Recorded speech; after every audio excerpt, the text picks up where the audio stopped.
Hello everyone, this is Alan here and welcome back to the session. So in this session we will be doing part 2 of decoding AA's examiner's report. So ആരെങ്കിലും ഈ video കാണുന്നതിന് മുന്നേ part 1 video കണ്ടിട്ടില്ല എന്നുണ്ടെങ്കിൽ part 1 video കണ്ടതിന് ശേഷം മാത്രമേ part 2 attend ചെയ്യാൻ പാടുള്ളൂ. ആൻഡ് പാർട്ട് 1 വീഡിയോയ്ക്കകത്ത് നമ്മൾ ഡിസ്കസ് ചെയ്തിട്ടുണ്ടായിരുന്നത് നമ്മുടെ 30 മാർക്സിന്റെ ഏരിയ ആയിരുന്നു.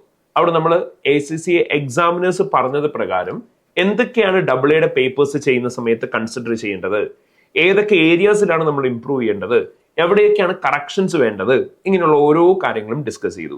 Especially with regarding the questions of audit risk and other related area. And in this part 2, we will be focusing on two 20-mark question. So, നമ്മുടെ 20 മാർക്സിന്റെ രണ്ട് core areas ആയിരിക്കും നമ്മൾ ഈ ഒരു സെഷന്റെ ഭാഗമായിട്ട് discuss ചെയ്തിട്ടുണ്ടാവുക. And let's discuss with the part 1 of the session, that is Francisco. So Francisco എന്ന് പറയുന്ന കമ്പനീനെ base ചെയ്തിട്ടാണ് നമ്മുടെ ഫസ്റ്റ് ക്വസ്റ്റ്യൻ നമ്മുടെ അടുത്ത എക്സാമിനോട് ചോദിച്ചേക്കുന്നത്. സോ ബേസിക്കലി ഈ ഒരു ക്വസ്റ്റ്യൻ്റെ അകത്ത് നമുക്കൊരു ചെറിയ സിനാരിയോ തന്നിട്ടുണ്ട്. So they have mention that this 20 marks question is based on Francisco company, which is a wholesale food operator with 18 distribution depots and 1 central warehouse.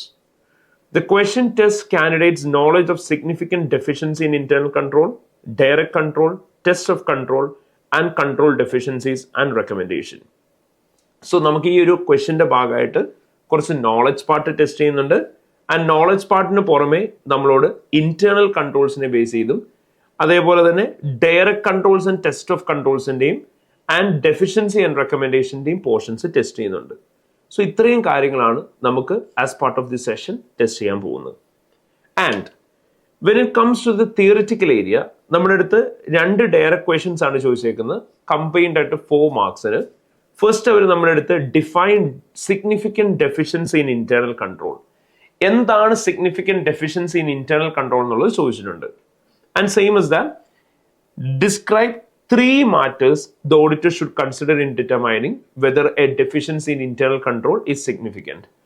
നമ്മുടെ ഇന്റേണൽ കൺട്രോൾ സിസ്റ്റത്തിനകത്തുള്ള ഒരു ഡെഫിഷ്യൻസി സിഗ്നിഫിക്കന്റ് ആണോ അല്ലയോ എന്ന് കണ്ടുപിടിക്കുന്ന സമയത്ത് അല്ലെ കൺസിഡർ ചെയ്യുന്ന സമയത്ത് എന്തൊക്കെയാണ് നമ്മളോട് ശ്രദ്ധിക്കേണ്ടത് എന്ന് ചോദിച്ചിട്ടുണ്ട്. സോ ഇങ്ങനെ 2 ക്വസ്റ്റ്യൻസ് ആണ് ചോദിച്ചേക്കുന്നത് 4 മാർക്സ്. ആൻഡ് ഈ ക്വസ്റ്റ്യന്റെ സ്പെഷ്യാലിറ്റി നമുക്കറിയാം, it is nothing but direct theoretical question ആയിട്ടാണ് ചോദിച്ചേക്കുന്നത്.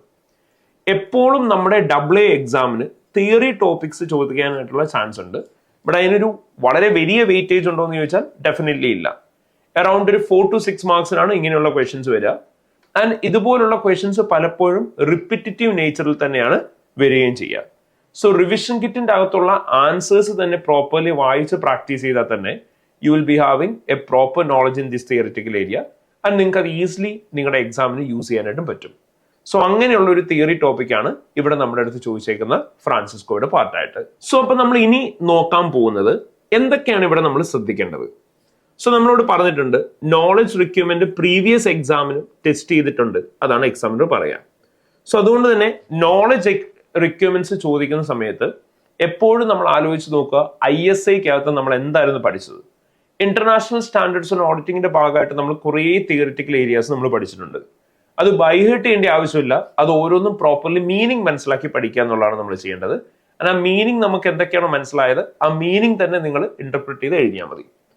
But you have to make sure one thing, ഇവിടെ നമ്മൾ ആൻസേഴ്സ് സിനാരിയോ സ്പെസിഫിക് ആയിട്ടാണോ എഴുതേണ്ടത്? അല്ല. സോ നിങ്ങൾ ആൻസർ സിനാരിയോ സ്പെസിഫിക് ആയിട്ടല്ല എഴുതുന്നതെന്ന് നിങ്ങളും കൺഫേം ചെയ്യുക. കാരണം ഡയറക്ട് തിയറിറ്റിക്കൽ ക്വസ്റ്റ്യൻസ് ചോദിക്കുന്ന സമയത്ത് സിനാരിയോ ആയിട്ട് മിക്സപ്പ് ചെയ്യാൻ നിന്ന് കഴിഞ്ഞാൽ അൺനെസസറിലി നമ്മുടെ സമയം ഒരുപാട് പോവുകയും ചെയ്യും. ആൻഡ് അതിന് വേണ്ടിയിട്ട് നമുക്ക് മാർക്ക് കിട്ടുമോ? അത് കിട്ടത്തുമില്ല. അപ്പൊ അതുകൊണ്ട് എന്ത് ചെയ്യുക, എപ്പോഴും നോക്കുക സിനാരിയോ സ്പെസിഫിക് ആയിട്ടുള്ള ക്വസ്റ്റ്യൻ ആണോ അല്ലയോ. ഇവിടെ നമ്മളോട് സിനാരിയോ സ്പെസിഫിക് ആയിട്ടല്ല എഴുതാൻ പറഞ്ഞേക്കുന്നത്. അതുകൊണ്ട് തന്നെ നമ്മൾ എന്ത് ചെയ്താൽ മതി, നമ്മൾ എന്താണോ പഠിച്ച തിയറിറ്റിക്കൽ ഏരിയ അത് മാത്രം ശ്രദ്ധിച്ചാൽ മതി. ഇനി സ്പെസിഫിക്കലി നമ്മുടെ റിക്വയർമെന്റിന്റെ അകത്ത് പറഞ്ഞിട്ടുണ്ട് 3 സിഗ്നിഫിക്കന്റ് ഡെഫിഷ്യൻസീസ് ഐഡന്റിഫൈ ചെയ്യാനായിട്ടുള്ള ഫാക്ടേഴ്സ് എന്തൊക്കെയാണ്. So you should not give any points more than this or below this. അപ്പൊ എപ്പോഴും ഓർത്തിക്കുക, എത്രയാണോ പോയിന്റ്സ് നിങ്ങളോട് ചോദിക്കുന്നത് ആ ചോദിച്ചേക്കുന്ന പോയിന്റ് മാത്രം എഴുതിയാൽ മതി. ഇവിടെ 3 പോയിന്റ്സ് എന്ന് സ്പെസിഫിക്കലി ക്യാപിറ്റൽ ലെറ്ററിൽ തന്നെ അവർ എംഫസൈസ് ചെയ്ത് പറയുന്നുണ്ട്. അതുകൊണ്ട് തന്നെ നിങ്ങൾ കൃത്യം എന്ത് ചെയ്താൽ മതി, 3 പോയിന്റ്സ് തന്നെ ഇൻക്ലൂഡ് ചെയ്താൽ മതി. പിന്നെ അതേപോലെ തന്നെ ഇവിടെ മെയിൻലി ശ്രദ്ധിക്കേണ്ട ഒരു കാര്യമാണ്, ഇവിടെ എക്സാമിനർ പറഞ്ഞേക്കുന്ന ഒരു കമന്റുമാണ്, പല കാൻഡിഡേറ്റ്സും ഈ പറയുന്ന പാർട്ട് 1ന്റെ ആൻസർ എഴുതിയിട്ടില്ല. എന്താണ് significant deficiency in internal control എന്നുള്ള കാര്യത്തെക്കുറിച്ച് അവർ എഴുതിയിട്ടില്ല. അത് ഹൈലി ഡിസപ്പോയിന്റിംഗ് ആണ്. കാരണം ISA 265 എന്ന് പറയുന്നത് നമുക്കറിയാം നമ്മുടെ സ്റ്റാൻഡേർഡ്സിൽ തന്നെ ഒരു ഇമ്പോർട്ടന്റ് ആയിട്ടുള്ള സ്റ്റാൻഡേർഡ് ആണ്. സോ നമ്മൾ പഠിച്ചിട്ടുണ്ട് സിഗ്നിഫിക്കന്റ് ഡെഫിഷ്യൻസി എന്ന് പറഞ്ഞാൽ ദോസ് ചാർജ് വിത്ത് ഗവേണൻസിന്റെ ഡയറക്റ്റ് അറ്റൻഷൻ വേണം എന്ന് ഓഡിറ്ററായിട്ട് നമുക്ക് തോന്നുന്ന ഒരു ഡെഫിഷ്യൻസിയാണ് significant deficiency. Because current year ഓഡിറ്റിന് സമയത്ത് ഏറ്റവും ഇമ്പോർട്ടന്റ് ആയിട്ട് നമ്മുടെ ജഡ്ജ്മെന്റിന്റെ ബേസിസ് നമുക്ക് തോന്നിയ ഒരു ഡെഫിഷ്യൻസി ഏതാണോ അതായിരിക്കും നമ്മൾ ദോസ് ചാർജ് വിത്ത് ഗവേണൻസിനോട് കമ്മ്യൂണിക്കേറ്റ് ചെയ്യുക. അങ്ങനെ വേണ്ടുന്ന ഡെഫിഷ്യൻസീസിനെ ഓരോന്നിനെയായിരിക്കും നമ്മൾ സിഗ്നിഫിക്കന്റ് ഡെഫിഷ്യൻസി എന്ന് വിളിക്കുന്നത്. ഈ നോളജ് പാർട്ടാണ് പലരും എഴുതാത്തത്. സോ അത് ഹൈലി ഡിസപ്പോയിന്റിംഗ് ആണെന്നാണ് എക്സാമിനോട് പറയാം. So you should make sure that you are revising all the important auditing standards ISAs properly. ഇനി നമുക്ക് അടുത്ത റിക്വയർമെന്റ് ഇന്റേണൽ കൺട്രോളിന്റെ ഏരിയ എന്ന് ചോദിച്ചേക്കുന്നത്, they have asked us to identify and explain 3 direct controls. And for this direct control എന്തൊക്കെയാണ് test of controls ചെയ്യേണ്ടതെന്ന് ചോദിച്ചിട്ടുണ്ട്. ഇവിടെ കുറേ കാര്യങ്ങൾ നമ്മൾ ശ്രദ്ധിക്കാനുണ്ട്. ഫസ്റ്റ് തിങ്, ഇവിടെയും നമ്മളോട് അവർ സ്പെസിഫിക്കലി എടുത്ത് പറയുന്നുണ്ട് എത്ര ഡയറക്ട് കൺട്രോൾസ് ആണ് വേണ്ടത്, 3 ഡയറക്ട് കൺട്രോൾസ്. അപ്പൊ കൃത്യം സിനാരിയോയ്ക്കകത്തുനിന്ന് 3 ഡയറക്ട് കൺട്രോൾസ് തന്നെ പിക്ക് ചെയ്താൽ മതി. ആ ഡയറക്ട് കൺട്രോൾസ് പിക്ക് ചെയ്തതിന് ശേഷം നമ്മളോട് അവരത് എക്സ്പ്ലെയിൻ ചെയ്യാൻ പറയുന്നുണ്ട്. ആൻഡ് അതിന് വേണ്ട ടെസ്റ്റ് ഓഫ് കൺട്രോൾസും ചോദിക്കുന്നുണ്ട്. സോ റിക്വയർമെന്റ് പറഞ്ഞ പ്രകാരം 3 direct controls from the whole scenario and ആ മൊത്തം സിനാരിയോ വായിച്ച് 3 ഡയറക്ട് കൺട്രോൾസ് പിക്ക് ചെയ്യുക, എക്സ്പ്ലെയിൻ ചെയ്യുക, ആൻഡ് അതിന്റെ ടെസ്റ്റ് ഓഫ് കൺട്രോൾസ് എഴുതുക. ആൻഡ് നോർമലി ഇവിടെ നമുക്ക് ഒരു ഡയറക്ട് കൺട്രോളിന്റെ ഭാഗമായിട്ട് 1 മാർക്കും ഒരു ടെസ്റ്റ് ഓഫ് കൺട്രോളിന്റെ ഭാഗമായിട്ട് 1 മാർക്കും ആയിരിക്കും കിട്ടുന്നുണ്ടാവുക. ആൻഡ് അതിന്റെ മാർക്ക് അലൊക്കേഷൻ എങ്ങനെയാണെന്ന് ചോദിച്ചു കഴിഞ്ഞാൽ, ഒരു ഡയറക്ട് കൺട്രോൾ സിനാരിയോയ്ക്കകത്ത് നിങ്ങൾ കറക്റ്റ് ആയിട്ട് ഐഡന്റിഫൈ ചെയ്ത് കഴിഞ്ഞാൽ U will be getting half mark for that. And if you explain it properly, explanation എന്ന് പറയുമ്പോൾ എന്താണ് കൺട്രോൾ എന്നുള്ളത് നിങ്ങൾ എക്സ്പ്ലെയിൻ ചെയ്യണം. അത് നമ്മുടെ കമ്പനീനെ എങ്ങനെയാണ് ബെനിഫിറ്റ് ചെയ്യാൻ പോകുന്നത്, അല്ലെങ്കിൽ ഫിനാൻഷ്യൽ റിപ്പോർട്ടിംഗ് ഫ്രെയിംവർക്കിന്റെ അകത്ത് നമ്മൾ എങ്ങനെ അത് ബെനിഫിറ്റ് ചെയ്യും, FSൽ നിന്ന് മിസ്റ്റേക്ക് ഉണ്ടാവുന്നത് ഈ കൺട്രോൾസ് എങ്ങനെ പ്രിവെന്റ് ചെയ്യും എന്നുള്ളത് നമ്മൾ കൃത്യമായിട്ട് ഇമ്പാക്റ്റും എഴുതുന്നുണ്ടാവണം. സോ ആ ഐഡന്റിഫിക്കേഷനും എക്സ്പ്ലനേഷൻ പ്ലസ് ഇമ്പാക്റ്റും കൂടെ വരുമ്പോഴാണ് നമുക്ക് ഇൻ ടോട്ടൽ 1 മാർക്ക് കിട്ടുക. ആൻഡ് ആസ് എൻ ഓഡിറ്റർ ഇവർ ഈ ഉണ്ട് എന്ന് അവകാശപ്പെടുന്ന കൺട്രോള് ശരിക്കും ഉണ്ടോ എന്നറിയാൻ നമ്മൾ എന്താണോ ചെയ്യേണ്ട പ്രൊസീജിയർ അതിനെയാണ് ടെസ്റ്റ് ഓഫ് കൺട്രോൾ എന്ന് വിളിക്കുക. സോ ഓഡിറ്ററായി നമ്മൾ ചെയ്യേണ്ട പ്രൊസീജിയർ എന്താണെന്നുള്ളത് കൃത്യമായിട്ട് പറയുന്നതിനായിരിക്കും നമുക്ക് 1 മാർക്ക് കിട്ടുക. അവിടെയും നമുക്ക് ചെയ്യാൻ പറ്റുന്ന പ്രൊസീജിയർ എന്താണെന്നുള്ളത് പറയണം. And at the same time നമുക്ക് എന്ത് തരത്തിലുള്ള ഇൻഫർമേഷൻ ആണ്, അല്ലെങ്കിൽ നമുക്ക് എന്ത് തരത്തിലുള്ള സപ്പോർട്ടിംഗ് ഡോക്യുമെന്റ്സ് ആണോ വേണ്ടത് അതെന്താന്നുള്ളത് പറയണം. ആൻഡ് ഇതൊക്കെ ചെയ്യുന്നതിന്റെ പേർപ്പസ് എന്താണെന്നുള്ളതും പറയണം. ആൻഡ് നമ്മുടെ പേർപ്പസ് എന്ന് പറഞ്ഞാൽ എപ്പോഴും എന്തായിരിക്കും, കൺട്രോൾസ് ഉണ്ട് എന്ന് കമ്പനി പറയുന്നത് ശരിക്കും എക്സിസ്റ്റിംഗ് ആണോ എന്ന് കൺഫേം ചെയ്യുന്നുള്ളതായിരിക്കും നമ്മുടെ പർപ്പസ്. ദെൻ ഐഡന്റിഫിക്കേഷന്റെ ഭാഗമായിട്ട് നിങ്ങൾ ശ്രദ്ധിക്കുന്ന മെയിൻ കാര്യങ്ങളാണ് എക്സാമിനറോട് പറഞ്ഞേക്കുന്നത്. സോ നമ്മൾ ഓഡിറ്റ് റിസ്കിന്റെ കേസിൽ പറഞ്ഞ സെയിം കാര്യം തന്നെയാണ് ഒന്നുകൂടി റിപ്പീറ്റ് ചെയ്യുന്നത്. ഓഡിറ്റ് റിസ്കിന്റെ കേസിൽ നമ്മൾ പറഞ്ഞു എന്താണേലും സിനാരിയോയ്ക്കകത്ത് നമ്മുടെ അടുത്ത് എക്സാമിനർ എഴുതാൻ പറയുന്ന ഓഡിറ്റ് റിസ്കിനേക്കാളും കൂടുതൽ റിസ്കുകൾ ഉണ്ടാവും എന്ന് പറഞ്ഞു. ആൻഡ് അതിൽ നിന്ന് ഏറ്റവും ബെസ്റ്റ് ആയിട്ട് നിങ്ങൾക്ക് എഴുതാൻ പറ്റുന്ന എന്താണോ അത് വേണം നമ്മൾ ആൻസർ ആയിട്ട് പ്രസന്റ് ചെയ്യാൻ എന്നാണ് നമ്മൾ ലാസ്റ്റ് ഡേ ഡിസ്കസ് ചെയ്തത്. And the same thing is what it's mentioned by the examiner for the area of direct controls as well as for the deficiency also. So എന്താണേലും സിനാരിയോയ്ക്കകത്ത് 3 ഡയറക്ട് കൺട്രോൾസ് ചോദിക്കുമ്പോൾ more than 3 ഉണ്ടാവും. So നിങ്ങൾ total scenario വായിച്ചിട്ട് ഏറ്റവും best ആയിട്ട് നിങ്ങൾക്ക് present ചെയ്യാൻ പറ്റും എന്ന് തോന്നുന്നത് നിങ്ങൾ ചൂസ് ചെയ്യണം. ആൻഡ് എബോവ് ദാറ്റ് നിങ്ങൾ നോക്കണം ഈ കമ്പനീനെ സംബന്ധിച്ചും ഏറ്റവും ഇമ്പോർട്ടന്റ് ഡയറക്ട് കൺട്രോൾ എന്താണ്. ആ ഡയറക്ട് കൺട്രോൾസ് ഓരോന്നും പിക്ക് ചെയ്തിട്ട് വേണം നിങ്ങൾ എഴുതാൻ. ഇനി നിങ്ങൾ അവിടെ ശ്രദ്ധിക്കേണ്ട സമയത്ത് ഏറ്റവും മെയിൻലി നോക്കേണ്ട ഒരു കാര്യമാണ് ഡയറക്ട് കൺട്രോൾസും ഡെഫിഷ്യൻസീസും നിങ്ങൾ എന്താ ചെയ്യേണ്ടത്, നമ്മൾ സിനാരിയോയ്ക്കകത്തുനിന്നായിരിക്കും പിക്ക് ചെയ്യുന്നുണ്ടാവുക. സോ ഇത് രണ്ടും തമ്മിൽ മാറിപ്പോകരുത്. നമ്മുടെ കൺട്രോൾസിന്റെ അകത്തുള്ള സ്ട്രെങ്ത് കാണിക്കുന്നതാണ് direct control. Controls properly operate ചെയ്യുന്നില്ല എന്ന് പറയുന്നതാണ് ഡെഫിഷ്യൻസീസ്. അപ്പൊ നമ്മൾ എന്ത് ചെയ്യുന്നുണ്ടാവണം, ഇൻ കേസ് എങ്ങാനും സിനാരിയോയ്ക്കകത്ത് കുറേ കഥകൾ പറഞ്ഞു വരികയാണ്, അവിടെ ഒരു കൺട്രോൾ സ്ട്രെങ്തിനെ കുറിച്ച് പറഞ്ഞു വരുന്നു. ഇപ്പൊ സേ ഫോർ എക്സാമ്പിൾ കമ്പനി പറയാണ് ഇയർ എൻഡിന്റെ സമയത്ത് കമ്പനിക്ക് കൗണ്ട് ചെയ്യാൻ ബുദ്ധിമുട്ടായതുകൊണ്ട് കമ്പനി മന്ത്ലി പെർപച്വൽ ഇൻവെന്ററി കൗണ്ട് ചെയ്തു വരുന്നുണ്ടെന്ന് പറഞ്ഞു. ആൻഡ് കുറച്ച് കഴിഞ്ഞ് സിനാരിയോക്കകത്ത് ഏറ്റവും താഴെ പറയാണ് ബട്ട് ഈ ഇൻവെന്ററി കൗണ്ട് ചെയ്തിട്ട് കുറെ നാളായി. അപ്പൊ അങ്ങനെ പറഞ്ഞു കഴിയുമ്പോൾ അൾട്ടിമേറ്റ്ലി അവിടെ ഒരു കൺട്രോളേ എക്സിസ്റ്റിംഗ് അല്ല. So that is A problem they. അപ്പൊ നമുക്ക് അതിനെ ഒരിക്കലും ഒരു ഡയറക്റ്റ് കൺട്രോൾ ആയിട്ട് എഴുതാൻ പറ്റില്ല, കാരണം ഒന്നിന് പകരം മറ്റേത് പ്രോപ്പർലി ചെയ്യുന്നുണ്ടെന്ന്. സോ അതുകൊണ്ടാണ് നമ്മൾ പറഞ്ഞ് ടോട്ടൽ സിനാരിയോ വായിക്കുക. ഒരു കൺട്രോളിൻ്റെ അകത്ത് എവിടെയെങ്കിലും ഒരു പ്രോപ്പർലി ഓപ്പറേറ്റ് ചെയ്യാത്ത ഒരു കാര്യത്തെക്കുറിച്ച് പറയുകയാണെങ്കിൽ it's no longer a direct control, പകരം അതൊരു സ്ട്രെങ്ത് അല്ല, അതിനെ വീക്ക്നെസ് ആയിട്ട് വേണം എഴുതാൻ. So you have to treat it as a deficiency. അപ്പൊ ഇത് എപ്പോഴും എക്സാം എഴുതുന്ന സമയത്ത് നിങ്ങൾ ശ്രദ്ധിക്കുന്നുണ്ടാവണം. ഇനി അതേപോലെ തന്നെ നമുക്ക് ഏറ്റവും പ്രോപ്പർലി ചെയ്യാൻ പറ്റുന്ന ഒരു എക്സാം ടെക്നിക്കാണ്. ലാസ്റ്റ് ഡേ നമ്മൾ പറഞ്ഞു ഓരോ ഓഡിറ്റ് റിസ്ക്കും നിങ്ങൾ സിനാരിയോ വായിക്കുന്ന സമയത്ത് തന്നെ ഹൈലൈറ്റ് ചെയ്ത് പോകണം എന്ന് നമ്മൾ പറഞ്ഞിട്ടുണ്ടായി. അതേപോലെ തന്നെ ഡയറക്റ്റ് കൺട്രോൾസിന്റെ ക്വസ്റ്റ്യൻ ചെയ്യുമ്പോൾ നിങ്ങൾ ഹൈലൈറ്റ് ചെയ്യണം. പക്ഷെ ഇവിടെ പ്രത്യേകം ശ്രദ്ധിക്കേണ്ട മറ്റൊരു കാര്യം കൂടിയാണ്. ഇവിടെ സെയിം സിനാരിയോക്കകത്തുനിന്ന് തന്നെ നിങ്ങൾക്ക് ഡയറക്റ്റ് കൺട്രോളും വേണം, അതേപോലെ തന്നെ ഡെഫിഷ്യൻസിയും വേണം. സോ ഒരു സിംഗിൾ കളറിൽ ഹൈലൈറ്റ് ചെയ്താൽ പോരാ, നിങ്ങൾ 2 കളേഴ്സ് ചൂസ് ചെയ്യുക. ഇപ്പൊ മേ ബി ഗ്രീനും ചൂസ് ചെയ്തു, യെല്ലോയും ചൂസ് ചെയ്തു. യെല്ലോ കളറിൽ എല്ലാ ഡെഫിഷ്യൻസീസും ഹൈലൈറ്റ് ചെയ്ത് പോവാം. ആൻഡ് ഗ്രീൻ കളറിൽ എന്ത് ചെയ്യണം, നമ്മുടെ ഡയറക്റ്റ് കൺട്രോൾസ് ഹൈലൈറ്റ് ചെയ്ത് പോകണം. സോ ഓട്ടോമാറ്റിക്കലി നിങ്ങൾക്ക് ടോട്ടൽ ആ ഒരു ക്വസ്റ്റ്യൻ നോക്കുമ്പോൾ തന്നെ ഇനി ഒരു പിക്ചർ കിട്ടും, ഏതൊക്കെയാണ് ഈ ക്വസ്റ്റ്യൻ്റെ അകത്തുള്ള ഡയറക്റ്റ് കൺട്രോൾസും ഏതൊക്കെയാണ് ഡെഫിഷ്യൻസീസ്. എന്നിട്ട് ആൻസേഴ്സ് എഴുതുമ്പോൾ ഡയറക്ട്ലി നിങ്ങൾക്ക് അറിയാവുന്ന ഏറ്റവും ബെസ്റ്റ് ആയിട്ട് എഴുതാൻ പറ്റുന്നത് പിക്ക് ചെയ്ത് എഴുതി പോവാം. അപ്പൊ അതുകൊണ്ട് തന്നെ ഹൈലൈറ്റ് ടൂൾ യൂസ് ചെയ്യാനായിട്ട് എപ്പോഴും ശ്രദ്ധിക്കണം.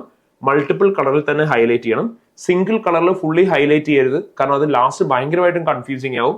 ഏതാണ് ഡയറക്റ്റ് കൺട്രോൾസ്, ഏതാണ് ഡെഫിഷ്യൻസി എന്ന് അറിയാനായിട്ട് നിങ്ങൾ വീണ്ടും റിപ്പീറ്റ് ചെയ്ത് സിനാരിയോ വായിച്ചുകൊണ്ടിരിക്കേണ്ടി വരും. സോ ഓട്ടോമാറ്റിക്കലി നമ്മുടെ ടൈം പോകും. So time management will be very difficult in that case. അതുകൊണ്ട് അത് പ്രത്യേകം ശ്രദ്ധിക്കുക.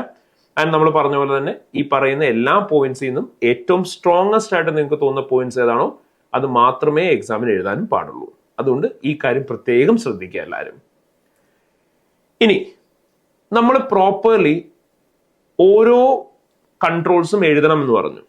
ഇനി കൺട്രോൾസ് എഴുതുന്ന സമയത്ത് നമുക്കറിയാം ഡയറക്റ്റ് കൺട്രോൾസിനെ ബേസ് ചെയ്ത് നോക്കുന്ന സമയത്ത് നമ്മൾ നോക്കുന്നുണ്ടാവണം, ഡയറക്റ്റ് കൺട്രോൾ എന്ന് പറഞ്ഞു കഴിഞ്ഞാൽ അപ്രോപ്രിയറ്റ്ലി ഡിസൈൻ ചെയ്യുകയും പ്രോപ്പർലി ഓപ്പറേറ്റ് ചെയ്യുകയും ചെയ്യുന്ന ഒരു കൺട്രോളിനെയാണ് ഡയറക്റ്റ് കൺട്രോൾ എന്ന് വിളിക്കുക. അതായത് കൺട്രോൾസ് മാനേജ്മെന്റ് ഡിസൈൻ ചെയ്തിട്ടുണ്ടെങ്കിൽ മാത്രം കാര്യമില്ല, അത് എഫിഷ്യന്റ് ആയിട്ട് തന്നെ വർക്ക് ചെയ്യുന്നുണ്ടാവണം. അതുവഴി FSന്റെ അകത്ത് ഉണ്ടാവാൻ ചാൻസ് ഉള്ള മിസ്റ്റേക്കിനെ പ്രിവെന്റ് ചെയ്യാനും ഡിറ്റക്ട് ചെയ്യാനും കറക്റ്റ് ചെയ്യാനും ഈ കൺട്രോൾസിന് പറ്റണം.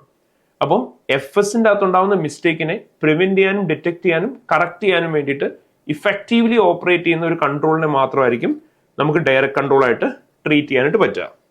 അതുകൊണ്ട് തന്നെ നമ്മൾ നോക്കുന്നുണ്ടാവണം ഇവിടെ കൺട്രോളിന്റെ എയിം എന്ന് പറയുന്നത് മിസ്റ്റേക്സ് പ്രിവെന്റ് ചെയ്യും ഡിറ്റക്ട് ചെയ്യും കറക്റ്റ് ചെയ്യും ചെയ്യുന്നതാണോ എന്നുള്ളത്. അതേപോലെ തന്നെ നമ്മൾ പറയാണ് നമ്മൾ സ്പെസിഫിക് ആയിട്ടുള്ള ഇമ്പാക്ട് തന്നെ പറയണം. ഇപ്പം ഒരു പർട്ടിക്കുലർ കൺട്രോൾ ഉണ്ടെങ്കിൽ it will not allow the company to have fraudulent transactions എന്ന് നമ്മൾ പറഞ്ഞു വെക്കുകയാണ്. അല്ലെങ്കിൽ ഇവിടെ ഈ എക്സാമ്പിൾ പറഞ്ഞേക്കുന്ന പോലെ തന്നെ this will prevent fraud and error എന്ന് പറഞ്ഞു. സോ ഏതൊരു കൺട്രോളിന്റെയും ബേസിക് ഒബ്ജക്റ്റീവ് ആണ് ഫ്രോഡ് ആൻഡ് എറർ പ്രിവെന്റ് ചെയ്യുക എന്നുള്ളത്. പക്ഷെ എങ്ങനെയാണ് ഈ കൺട്രോളിന് specific fraud and error prevent ചെയ്യാൻ പറ്റുന്നത് എന്ന് തന്നെ നമ്മൾ പറയണം. ഇപ്പം ഇൻവോയ്സസ് മിസ്റ്റേറ്റഡ് ആവില്ലെങ്കിൽ അത് എന്തുകൊണ്ടാണ് ഇൻവോയ്സസ് മിസ്റ്റേറ്റഡ് ആവില്ലാത്തത് എന്ന് തന്നെ സ്പെസിഫിക് ആയിട്ട് പറയണം. ജനറൽ ആയിട്ടുള്ള രീതിയിലുള്ള എക്സ്പ്ലനേഷൻസ് കൊടുക്കാനായിട്ട് പാടില്ല. സോ ഈ കാര്യമാണ് നിങ്ങൾ പ്രത്യേകം ശ്രദ്ധിക്കേണ്ടത്. ഇനി ഡെഫിഷ്യൻസീസ് ഓരോന്നും ഐഡന്റിഫൈ ചെയ്ത് അത് പ്രോപ്പർലി എക്സ്പ്ലെയിൻ ചെയ്ത് കഴിഞ്ഞാൽ രണ്ടാമത് നമ്മൾ ചെയ്യേണ്ട കാര്യമാണ് നമുക്ക് ഏറ്റവും പ്രോപ്പർ ആയിട്ടുള്ള ഒരു ടെസ്റ്റ് ഓഫ് കൺട്രോൾ കൊടുക്കണം. സോ ടെസ്റ്റ് ഓഫ് കൺട്രോൾസ് എഴുതുന്ന സമയത്ത് പലപ്പോഴും ഞാൻ ക്ലാസ്സിൽ പറയാറുള്ള ഒരു കാര്യമാണ്, നമ്മൾ എപ്പോഴും ടെസ്റ്റ് ഓഫ് കൺട്രോൾ എഴുതുമ്പോൾ നിങ്ങൾ എന്താണോ പിക്ക് ചെയ്ത ആ ഡയറക്റ്റ് കൺട്രോളിനെ ബേസ് ചെയ്തിട്ടുള്ള ടെസ്റ്റ് ഓഫ് കൺട്രോൾ തന്നെ നിങ്ങൾ എഴുതണം. സോ വിച്ച് മീൻസ് നമുക്കവിടെ എന്താണ് കൺട്രോൾ സ്ട്രെങ്ത് ആയിട്ടുള്ളത് നോക്കുക. നിങ്ങൾ ആലോചിച്ച് നോക്കുക, സ്ട്രെങ്ത് ആയിട്ടുണ്ട് എന്ന് പറയുന്നത് എങ്ങനെയാണ് നമുക്ക് ടെസ്റ്റ് ചെയ്യാൻ പറ്റുന്നതെന്ന്. സോ ഇവിടെ മെയിൻലി ശ്രദ്ധിക്കേണ്ട വേറൊരു കാര്യം, മാനേജ്മെന്റ് എടുക്കേണ്ട ആക്ഷൻസ് അല്ല ഇവിടെ നമ്മൾ പറയുന്നത്, ഓഡിറ്ററായ നമ്മൾ ചെയ്യേണ്ട കാര്യമാണ് പറയുന്നത്. നമുക്ക് എങ്ങനെ കൺട്രോൾ ടെസ്റ്റ് ചെയ്യാൻ പറ്റും എന്നുള്ളതാണ് നമ്മൾ പറയേണ്ടത്. അപ്പൊ ലോജിക്കലി നിങ്ങൾ ആലോചിച്ച് നോക്കുക, നിങ്ങൾക്ക് ആ കൺട്രോൾ ടെസ്റ്റ് ചെയ്യാൻ വേണ്ടിയിട്ട് നിങ്ങൾക്ക് എന്താണ് അവിടെ ചെയ്യാൻ പറ്റുന്ന പ്രൊസീജിയർ, എന്ത് തരത്തിലുള്ള ഡോക്യുമെന്റ്സ് ആണ് നിങ്ങൾക്ക് നോക്കാൻ പറ്റുന്നത്, അല്ലെങ്കിൽ എന്ത് തരത്തിലുള്ള ഇൻഫർമേഷൻ ആണ് നിങ്ങൾക്ക് അതിന് വേണ്ടിയിട്ട് വേണ്ടത്, ആൻഡ് അതിന്റെ പേർപ്പസ് എന്താണ്. ഇത് മൂന്നും പ്രോപ്പർലി സ്റ്റേറ്റ് ചെയ്താൽ മാത്രമേ ആൻസർ കംപ്ലീറ്റ് ആവുള്ളൂ. അതുകൊണ്ട് തന്നെ നിങ്ങൾ സിനാരിയോക്ക് അത് പ്രോപ്പർലി നോക്കുക, നിങ്ങൾക്ക് അവിടെ ഒബ്റ്റൈൻ ചെയ്യാൻ പറ്റുന്ന എവിഡൻസുകൾ എന്തൊക്കെയാണെന്നുള്ളത് ആൻഡ് അല്ലെങ്കിൽ നിങ്ങൾക്ക് വേണ്ട ഇൻഫർമേഷൻ എന്താണെന്ന് നോക്കുക, ചെയ്യാൻ പറ്റുന്ന പ്രൊസീജിയർ പറയാം, പേർപ്പസ് പറയാം. അപ്പോൾ പ്രൊസീജിയർ പ്ലസ് ഡോക്യുമെന്റ് അല്ലെങ്കിൽ ഇൻഫർമേഷൻ പ്ലസ് പേർപ്പസ്, ഇത് മൂന്നും വന്നു കഴിയുമ്പോഴായിരിക്കും നമ്മുടെ ടെസ്റ്റ് ഓഫ് കൺട്രോളിന്റെ ആൻസേഴ്സ് കംപ്ലീറ്റ് ആവുന്നുണ്ടാവുക. നമ്മുടെ പേജിൽ ഓൾറെഡി പല വീഡിയോസ് ഇതിന് മുന്നേ എടുത്ത മാരത്തൺ സെഷൻസിന്റെ ഒക്കെ അവൈലബിൾ ആണ് ടെസ്റ്റ് ഓഫ് കൺട്രോൾസിന്റെ ക്വസ്റ്റ്യൻസ് ചെയ്യുന്നത്. സോ ഏതെങ്കിലും ഈ ഒരു ടെസ്റ്റ് ഓഫ് കൺട്രോൾ എങ്ങനെയാണ് എഴുതുന്നത് എന്നുള്ളതിനെ കുറിച്ച് കുറച്ചും കൂടി പിക്ചർ കിട്ടണം എന്നുണ്ടെങ്കിൽ you can refer to that videos. അതേപോലെ തന്നെ നമ്മുടെ ക്ലാസ്സിൽ ഇപ്പം നമ്മുടെ ക്ലാസ്സസ് അറ്റൻഡ് ചെയ്തിട്ട സമയത്ത് നമ്മുടെ കുട്ടികൾക്കറിയാം നമ്മൾ എല്ലാ ക്വസ്റ്റ്യൻസും ക്ലാസ്സിൽ കംപ്ലീറ്റ് ചെയ്തിട്ടുണ്ട് വിത്ത് റിഗാർഡിംഗ് ഓഡിറ്റ് റിസ്ക്, അതേപോലെ തന്നെ ഇന്റർണൽ കൺട്രോൾസ് റിലേറ്റഡ് ഏരിയാസിൽ. സോ അതുകൊണ്ട് തന്നെ നമുക്ക് എന്ത് ചെയ്യാൻ പറ്റും, നമുക്ക് ഏറ്റവും പ്രോപ്പർലി പ്രാക്ടീസ് ചെയ്ത് പോകാൻ പറ്റും. You have to keep on practising the same pattern of questions again and again. അപ്പൊ തന്നെ നമുക്ക് ഓട്ടോമാറ്റിക്കലി ഈ ഏരിയക്കകത്ത് ഗുഡ് സ്കോർ ചെയ്യാൻ പറ്റും. ഇനി നമുക്കറിയാം പലപ്പോഴും ഡോക്യുമെന്ററി ആയിട്ടുള്ള എവിഡൻസസ് ഒബ്ടൈൻ ചെയ്യുന്ന സമയത്ത് നമ്മൾ എപ്പോഴും ഏറ്റവും റിലയബിൾ ആയിട്ടുള്ള എവിഡൻസുകൾ ഒബ്ടൈൻ ചെയ്യാൻ നോക്കുക. അതായത് ഇപ്പം ക്ലയന്റിന്റെ കയ്യിൽ നിന്നും ഡയറക്ട്ലി ഒബ്ടൈൻ ചെയ്യുന്ന ഒരു എവിഡൻസ് ആയിരിക്കും ക്ലയന്റ് തന്ന എവിഡൻസിനേക്കാളും റിലയബിൾ. അല്ലെങ്കിൽ നമുക്കറിയാം എക്സ്റ്റേണൽ സോഴ്സിൽ നിന്ന് കിട്ടുന്ന എവിഡൻസ് ആയിരിക്കും ഇന്റേണലി കിട്ടുന്നതിനേക്കാളും നല്ലത്. അതേപോലെ നമ്മൾ പഠിച്ചിട്ടുണ്ട് റിട്ടേൺ എവിഡൻസ് ആണ് ഓറലിനേക്കാളും റിലയബിൾ. സോ ഈ ഓരോ കാര്യങ്ങളും കൺസിഡർ ചെയ്തിട്ട് റിലയബിലിറ്റി ഓഫ് എവിഡൻസും നമ്മൾ നോക്കുന്നുണ്ടാവണം. നമുക്ക് ഏറ്റവും റിലയബിൾ ആയിട്ടുള്ള ഓഡിറ്റ് എവിഡൻസ് ഏതാണോ ആ റിലയബിൾ ഓഡിറ്റ് എവിഡൻസ് വേണം നമ്മൾ കൺസിഡർ ചെയ്യാനായിട്ട്. ഇനി അതേപോലെ തന്നെ ഇവിടെ പറഞ്ഞേക്കുന്ന ഒരു കാര്യമാണ്, ഇവിടെ ഉണ്ടായിരുന്ന ഒരു മെയിൻ പ്രോബ്ലം എന്താണെന്ന് ചോദിച്ചാൽ സിനാരിയോയ്ക്കകത്ത് നമ്മളോട് പല തരത്തിലുള്ള സിസ്റ്റത്തിനെ കുറിച്ച് പറഞ്ഞിട്ടുണ്ടായിരുന്നു. എസ്പെഷ്യലി പേറോൾ ഉണ്ടായിരുന്നു, പെർച്ചേസ് ഉണ്ടായിരുന്നു, നോൺ കറന്റ് അസറ്റ് ഉണ്ടായിരുന്നു. പക്ഷെ പ്രോബ്ലം എന്താണെന്ന് ചോദിച്ചാൽ കൂടുതൽ കുട്ടികളും ഇവിടെ ആൻസർ ചെയ്തത് പേറോൾ സിസ്റ്റത്തിനകത്തുള്ള ഡേറ്റ മാത്രം യൂസ് ചെയ്തിട്ടാണ്. സോ അങ്ങനെ ചെയ്യാൻ പാടില്ല. നിങ്ങൾ എപ്പോഴും ആൻസേഴ്സ് എഴുതുന്ന സമയത്ത്, അതുകൊണ്ടാണ് ഞാൻ നേരത്തെ പറഞ്ഞത് whole question after going through whole question answer എഴുതി തുടങ്ങാവുള്ളൂ. സോ ഒറ്റ സിസ്റ്റത്തിനെ ബേസ് ചെയ്ത് മാത്രം എഴുതാതെ ഈ 3 സിസ്റ്റത്തിൽ നിന്നും പോയിന്റ്സ് ഇൻക്ലൂഡ് ചെയ്യാനായിട്ട് ശ്രമിക്കുക. ഒരു സിസ്റ്റത്തിലേക്ക് മാത്രം സ്റ്റിക്ക് ഓൺ ചെയ്യരുത്. ഓക്കെ, സോ ഇത്രയും കാര്യങ്ങളാണ് മെയിൻലി ശ്രദ്ധിക്കേണ്ടത് when it comes to the area of direct controls and test of controls. അപ്പോൾ ഓരോ ഡയറക്ട് കൺട്രോൾസും പ്രോപ്പർലി ഐഡന്റിഫൈ ചെയ്യുക. ആൻഡ് ഡയറക്ട് കൺട്രോൾ എന്ന് പറഞ്ഞാൽ നമുക്കറിയാം ഒരു കൺട്രോൾ സിസ്റ്റത്തിനുള്ള സ്ട്രെങ്ത് ആണ്. അത് എന്തുകൊണ്ടാണ് സ്ട്രെങ്ത് ആയെന്നുള്ള എക്സ്പ്ലെയിൻ ചെയ്യുക, അത് കാരണം വരാൻ പോകുന്ന പോസിറ്റീവ് ഇമ്പാക്ട് പറയുക. ഓൺ ദ അതർ സൈഡ് അവിടെ ക്ലിയർ ആയിട്ട് തന്നെ ടെസ്റ്റ് ഓഫ് കൺട്രോൾസ് പറയുക. ടെസ്റ്റ് ഓഫ് കൺട്രോൾസ് പറഞ്ഞാൽ നമ്മൾ പറഞ്ഞ പോലെ തന്നെ എങ്ങനെയാണ് ഓഡിറ്ററായ നമുക്ക്, മാനേജ്മെന്റിനല്ല ഓഡിറ്ററായ നമുക്ക് ഈ പറയുന്ന കൺട്രോൾസ് ടെസ്റ്റ് ചെയ്യാൻ പറ്റുന്നതെന്ന് പറയുന്നതാണ് test of control. So test of കൺട്രോൾസും പ്രോപ്പർലി സ്റ്റേറ്റ് ചെയ്യുക. So this is what you need to consider while giving answers in relation to direct controls and test of controls. And ഈ important questions എന്ന് പറഞ്ഞ് mark ചെയ്തേക്കുന്നതാണ് നമ്മുടെ ഏറ്റവും recent exams തൊട്ട് ബാക്കിലേക്ക് test of controls ചോദിച്ചിട്ടുള്ളത്. So if you go through this questions multiple time you will be able to have a proper grip on the area of direct control and the test of control. So this is what you need to consider from this area. ഇനി അടുത്ത 10 mark question ആണ് നമ്മൾ നോക്കാൻ പോകുന്നത്. And അടുത്ത 10 മാർക്കിന്റെ അകത്ത് നമ്മളോട് ചോദിച്ചേക്കുന്നത് 5 deficiencies in internal control system എന്തൊക്കെയാണ്, അതേപോലെ തന്നെ ഈ ഡെഫിഷ്യൻസീസിന് വേണ്ടിയിട്ട് എന്തൊക്കെ റെക്കമെൻഡേഷൻ ആണ് ഓഡിറ്ററായി നമുക്ക് പ്രൊവൈഡ് ചെയ്യാൻ പറ്റുന്നത് എന്നുള്ളതാണ് നമ്മുടെ അടുത്ത് ചോദിച്ചേക്കുന്നത്. സോ ഡെഫിഷ്യൻസി ആൻഡ് റെക്കമെൻഡേഷൻസ് എന്ന് പറയുന്നതും ഏറ്റവും കോമൺലി നമ്മുടെ സിലബസിന്റെ അകത്ത് ടെസ്റ്റ് ചെയ്യാറുള്ള ഒരു ഏരിയ ആണ്. So it is very important to have proper question practice in this area. And നമുക്ക് എല്ലാ അറ്റംപ്റ്റിലും ഡയറക്ട് കൺട്രോൾസും ടെസ്റ്റ് ഓഫ് കൺട്രോൾസും ചോദിക്കുന്ന പോലെ തന്നെ, അല്ലെങ്കിൽ അതിലും ഇമ്പോർട്ടന്റ് ആയിട്ട് ഈ ഡയറക്ട് കൺട്രോൾസും ടെസ്റ്റ് ഓഫ് കൺട്രോൾസും പിന്നെയും ലേറ്റസ്റ്റ് ടോപ്പിക് ആണ്. ഒരു 1.5 years അല്ലെങ്കിൽ 2 years ആയിട്ടുള്ളൂ ഫ്രീക്വന്റ്ലി ടെസ്റ്റ് ചെയ്ത് തുടങ്ങിയിട്ട്. But on the other hand when it comes to the area of internal control deficiencies and recommendations ഒരു എത്ര നാളെന്ന് നമുക്ക് പറയാൻ പറ്റില്ല, അത്രയും നാളായിട്ട് കണ്ടിന്യൂസ്ലി ടെസ്റ്റ് ചെയ്തുകൊണ്ടിരിക്കുന്ന ഏരിയയാണ്. So it is very important. So അപ്പൊ നമുക്ക് ഇനി കൂടുതൽ 5 ഡെഫിഷ്യൻസീസ് ആൻഡ് റെക്കമെൻഡേഷൻസ് എഴുതുന്നതിനെ കുറിച്ച് നോക്കാം. സോ ബേസിക്കലി നമ്മൾ ഇവിടെ ഏറ്റവും ഇമ്പോർട്ടൻ്റ്ലി കൺസിഡർ ചെയ്യേണ്ട ഒരു കാര്യമാണ്, നമ്മൾ ഡെഫിഷ്യൻസീസ് എഴുതുന്ന സമയത്ത് കുറച്ച് കാര്യങ്ങൾ ശ്രദ്ധിക്കാനായിട്ടുണ്ട്. എസ്പെഷ്യലി കുറച്ച് മുന്നേ നമ്മൾ ഡയറക്ട് കൺട്രോൾ പഠിച്ചപ്പോൾ പറഞ്ഞു അത് ഓരോന്നും ഐഡന്റിഫൈ ചെയ്യണം, എന്തുകൊണ്ടാണ് അതൊരു കൺട്രോൾ ആയെന്ന് എക്സ്പ്ലെയിൻ ചെയ്യണം, അത് കാരണം കൊണ്ട് വരാൻ പോകുന്ന പോസിറ്റീവ് ഇമ്പാക്ട് എന്താന്ന് പറയണം. ആൻഡ് ഇവിടെ നമ്മൾ ഡെഫിഷ്യൻസി പിക്ക് ചെയ്യുന്നതുകൊണ്ട് തന്നെ ഇവിടെ നമ്മൾ ഫസ്റ്റ് പറയേണ്ടത് ആ ഡെഫിഷ്യൻസി സിനാരിയോക്കകത്തുനിന്ന് പിക്ക് ചെയ്തതിന് ശേഷം എന്തുകൊണ്ടാണ് അതൊരു ഡെഫിഷ്യൻസി ആയെന്നുള്ള കാര്യം എക്സ്പ്ലെയിൻ ചെയ്യുക. അതിനുശേഷം ആ ഡെഫിഷ്യൻസി കാരണം കൊണ്ട് എന്ത് ഇമ്പാക്റ്റ് ആണ് വരാൻ പോകുന്നത്, ആ ഇമ്പാക്ട് എന്താണ് കമ്പനിക്ക് ഉണ്ടാവാൻ പോകുന്നതെന്നും നമ്മൾ കൃത്യമായിട്ട് പറയുന്നുണ്ടാവണം. ഇപ്പൊ സേ ഫോർ എക്സാമ്പിൾ നമ്മൾ സിനാരിയോക്കകത്ത് നമ്മളോട് പറയാണ് പെർച്ചേസ് ഓർഡേഴ്സ് ഓതറൈസ്ഡ് അല്ല. അപ്പൊ പർച്ചേസ് ഓർഡേഴ്സ് ഓതറൈസ്ഡ് അല്ലെങ്കിൽ ഫ്രോഡ് ആൻഡ് എറർ ഉണ്ടാവും എന്ന് മാത്രം എഴുതി വെച്ച് കഴിഞ്ഞാൽ നമുക്ക് മാർക്ക് കിട്ടില്ല.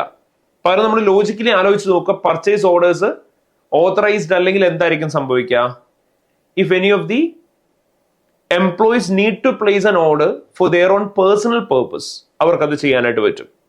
അല്ലെങ്കിൽ അവർ അൺവാണ്ടഡ് ആയിട്ടുള്ള ഓർഡേഴ്സ് പ്ലേസ് ചെയ്യും. അപ്പൊ എന്തായിരിക്കും സംഭവിക്കുക? ഫ്രോഡുലന്റ് പർച്ചേസ് അല്ലെങ്കിൽ അൺവാണ്ടഡ് ക്യാഷ് ഔട്ട്ഫ്ലോസ് ഉണ്ടാവും. So this is what you need to explain there. അപ്പൊ നമ്മൾ ആദ്യം അവിടെ ഐഡന്റിഫിക്കേഷൻ പാർട്ട് സിനാരിയോക്ക് ഒന്ന് പിക്ക് ചെയ്യുക. All orders of the Allen company are not authorized by a senior official. Therefore, there can be chances that employees might place orders for their own personal purpose, or unwanted orders might be placed, leading to fraudulent purchase or unwanted cash outflows. ഇതായിരിക്കും നമ്മൾ deficiency ആയിട്ട് പറയേണ്ടത്. And അവിടെ നമ്മളൊരു recommendation കൊടുക്കുന്ന സമയത്ത് ഇപ്പൊ നമ്മൾ കണ്ടുപിടിച്ച ഡെഫിഷ്യൻസി എന്താണോ അത് എങ്ങനെ ഓവർകം ചെയ്യാം എന്നുള്ളതാണ് നമ്മൾ റെക്കമെൻഡേഷൻ ആയിട്ട് കൊടുക്കുന്നത്. ദാറ്റ് ടു നമ്മൾ ക്ലയന്റിന് പറഞ്ഞു കൊടുക്കുകയാണ് അവർ അതിന് വേണ്ടിയിട്ട് എന്താണ് ചെയ്യേണ്ടത്. സോ റെക്കമെൻഡേഷൻ കൊടുക്കുമ്പോൾ നിങ്ങൾ എപ്പോഴും ശ്രദ്ധിക്കേണ്ടത്, നിങ്ങൾ ലോജിക്കലി ആലോചിച്ച് നോക്കുക, what is the point of issue here? ഇവിടുത്തെ പ്രോബ്ലം എന്താ? ആ പ്രോബ്ലം എന്താണോ ഓവർകം ചെയ്യേണ്ടത് അതാണ് നമ്മുടെ റെക്കമെൻഡേഷൻ. ഇവിടുത്തെ പ്രോബ്ലം എന്താണ്? അവര് പർച്ചേസ് ഓർഡേഴ്സ് ഓതറൈസ് ചെയ്യുന്നില്ല. അപ്പൊ നമുക്ക് എന്താ വേണ്ടത്? പർച്ചേസ് ഓർഡേഴ്സ് ഓതറൈസ് ചെയ്യണം. അപ്പൊ നമ്മൾ അവർക്ക് പറഞ്ഞു കൊടുക്കുന്ന റെക്കമെൻഡേഷൻ എന്തായിരിക്കും? All purchase orders of Allen company should be authorized by a senior official അല്ലെ റെസ്പോൺസിബിൾ പേഴ്സൺ. പ്രിഫറബിളി ആ കമ്പനിയുടെ റെസ്പോൺസിബിൾ പേഴ്സൺസിന്റെ പേര് തന്നിട്ടുണ്ടെങ്കിൽ അത് തന്നെ പറയാനായിട്ട് ശ്രമിക്കുക. അതായത് ഇപ്പൊ പർച്ചേസ് ഓർഡേഴ്സ് പർച്ചേസ് മാനേജർ ആണ് ഓതറൈസ് ചെയ്യേണ്ടതെങ്കിൽ തന്നെ പറയണം all purchase orders of Allen company should be authorized by purchase manager and any unauthorized order should not be process further. So ഈ രീതിയിലായിരിക്കും നമ്മൾ നമ്മുടെ റെക്കമെൻഡേഷൻ കൊടുക്കുക. സോ ഇത് എഴുതുന്നതിനാണ് നമുക്ക് 2 മാർക്സ് കിട്ടുക. So which means for identification and explanation plus impact will be getting 1 mark and for recommendation part അവിടെ നമുക്ക് 1 മാർക്ക് ആയിരിക്കും കിട്ടുന്നുണ്ടാവുക. ഇനി ആൻസേഴ്സ് എഴുതുമ്പോൾ നമ്മൾ പ്രത്യേകം ശ്രദ്ധിക്കേണ്ടത്, നമ്മൾ സിനാരിയോയ്ക്കകത്തുനിന്ന് കോപ്പി പേസ്റ്റ് ചെയ്യുന്ന സമയത്ത് നമ്മൾ റിസ്കിന്റെ സമയത്തും പറഞ്ഞതാണ്, നമ്മൾ സിനാരിയോയ്ക്കകത്തുനിന്ന് കോപ്പി ചെയ്യുന്ന ആ ഒരു കോണ്ടന്റിൽ റിസ്ക് ഉണ്ടെന്ന് എൻഷുർ ചെയ്യണം. ആൻഡ് ആ സെയിം കാര്യം തന്നെയാണ് ഇവിടെയും. പലപ്പോഴും കുട്ടികൾ സിനാരിയോയ്ക്കകത്തുള്ള ഫാക്ട് അതേപോലെ തന്നെ കോപ്പി പേസ്റ്റ് ചെയ്ത് വെക്കും. പക്ഷെ അവിടെ സംഭവിക്കുന്നത് എന്തായിരിക്കും? ഫാക്ട് കോപ്പി പേസ്റ്റ് ചെയ്യുന്നുണ്ടെങ്കിലും അതിനകത്ത് ഡെഫിഷ്യൻസി എന്താണോ ആക്ച്വൽ ഡെഫിഷ്യൻസി ആൻസറിൽ വന്നിട്ടുണ്ടാവില്ല. സോ ആ ഒരു കേസിൽ നമുക്കപ്പോൾ മാർക്കും കിട്ടില്ല. അപ്പൊ അതുകൊണ്ട് തന്നെ you have to make sure whenever you give answer സിനാരിയോയ്ക്കകത്ത് നിന്ന് നിങ്ങൾ പിക്ക് ചെയ്യുന്ന ആ ഭാഗത്ത് തന്നെ റിസ്ക് ഉണ്ട്, ഈ കേസിൽ ഡെഫിഷ്യൻസി ഉണ്ട് എന്നുള്ളത് എൻഷുർ ചെയ്യുക.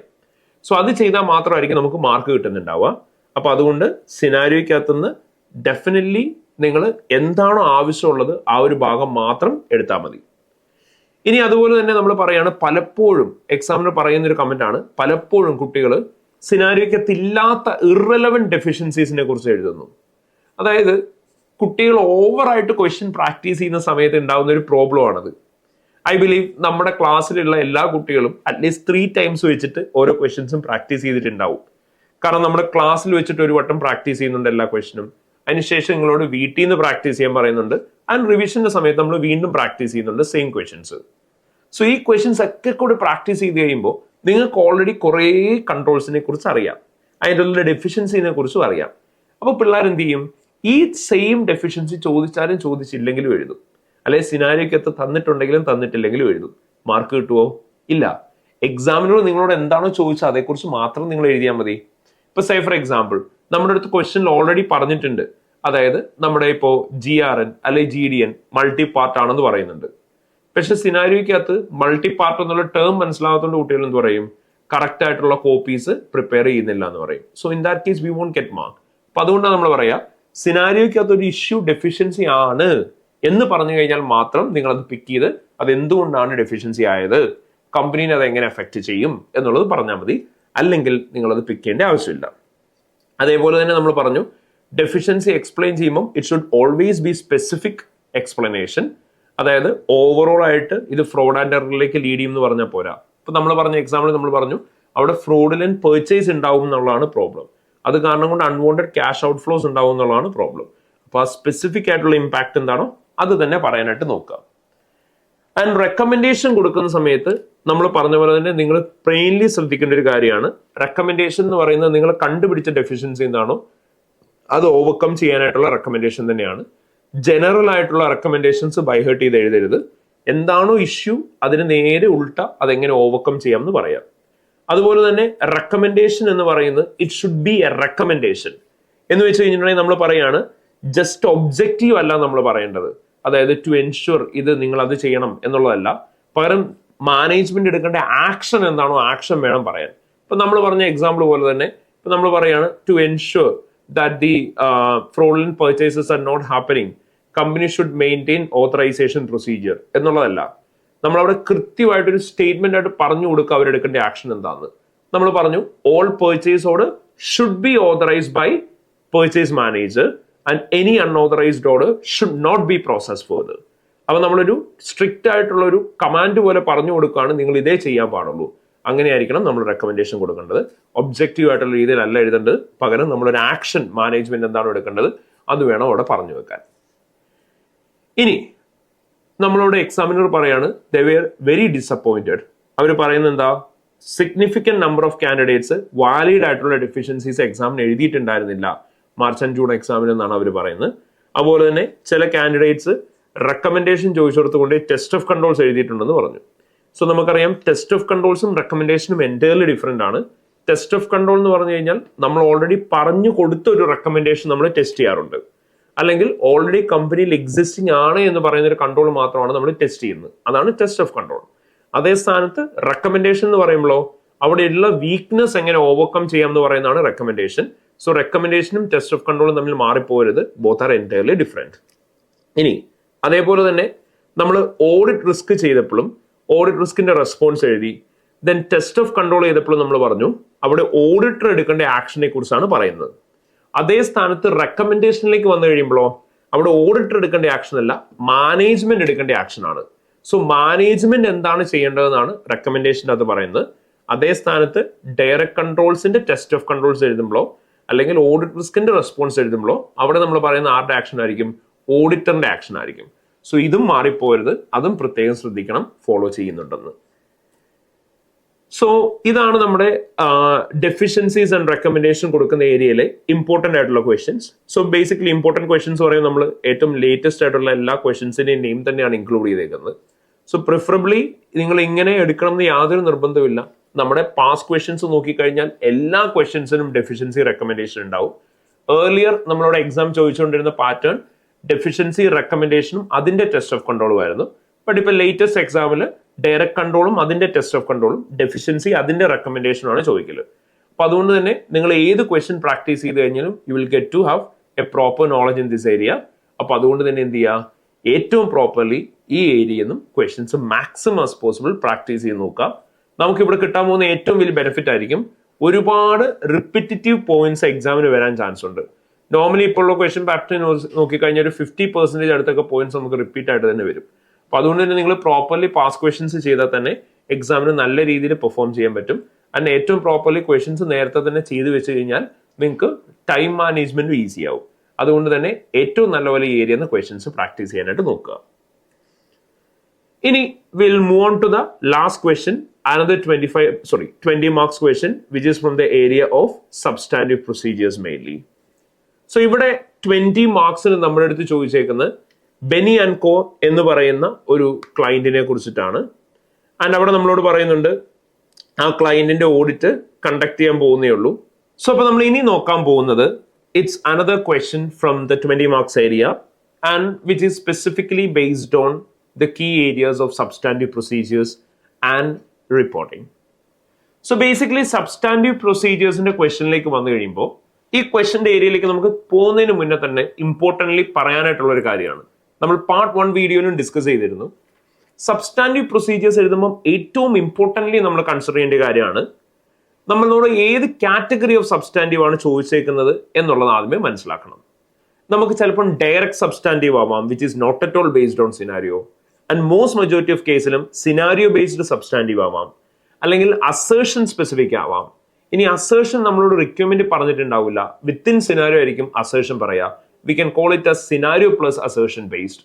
അപ്പൊ ഇങ്ങനെയുള്ള ഏത് കാറ്റഗറി സബ്സ്റ്റാൻറ്റീവ് ആണ് നമ്മുടെ അടുത്ത് ചോദിച്ചേക്കുന്നത് എന്നുള്ളത് വേണം നമ്മൾ ഫസ്റ്റ് മനസ്സിലാക്കാൻ. കാരണം ഏത് കാറ്റഗറി സബ്സ്റ്റാൻറ്റീവ് ആണ് ചോദിച്ചതെന്ന് നമുക്ക് മനസ്സിലായിട്ടില്ല എന്നുണ്ടെങ്കിൽ ഓട്ടോമാറ്റിക്കലി നമ്മൾ എഴുതുന്ന ആൻസറിന് മാർക്ക് കിട്ടില്ല. So this is what you need to consider first. ഇനി നമുക്ക് സ്പെസിഫിക്കലി നോക്കാം ഈ പ്രാവശ്യം നമ്മുടെ അടുത്ത് ചോദിച്ചേക്കുന്ന 20 മാർക്ക് ക്വസ്റ്റ്യൻ.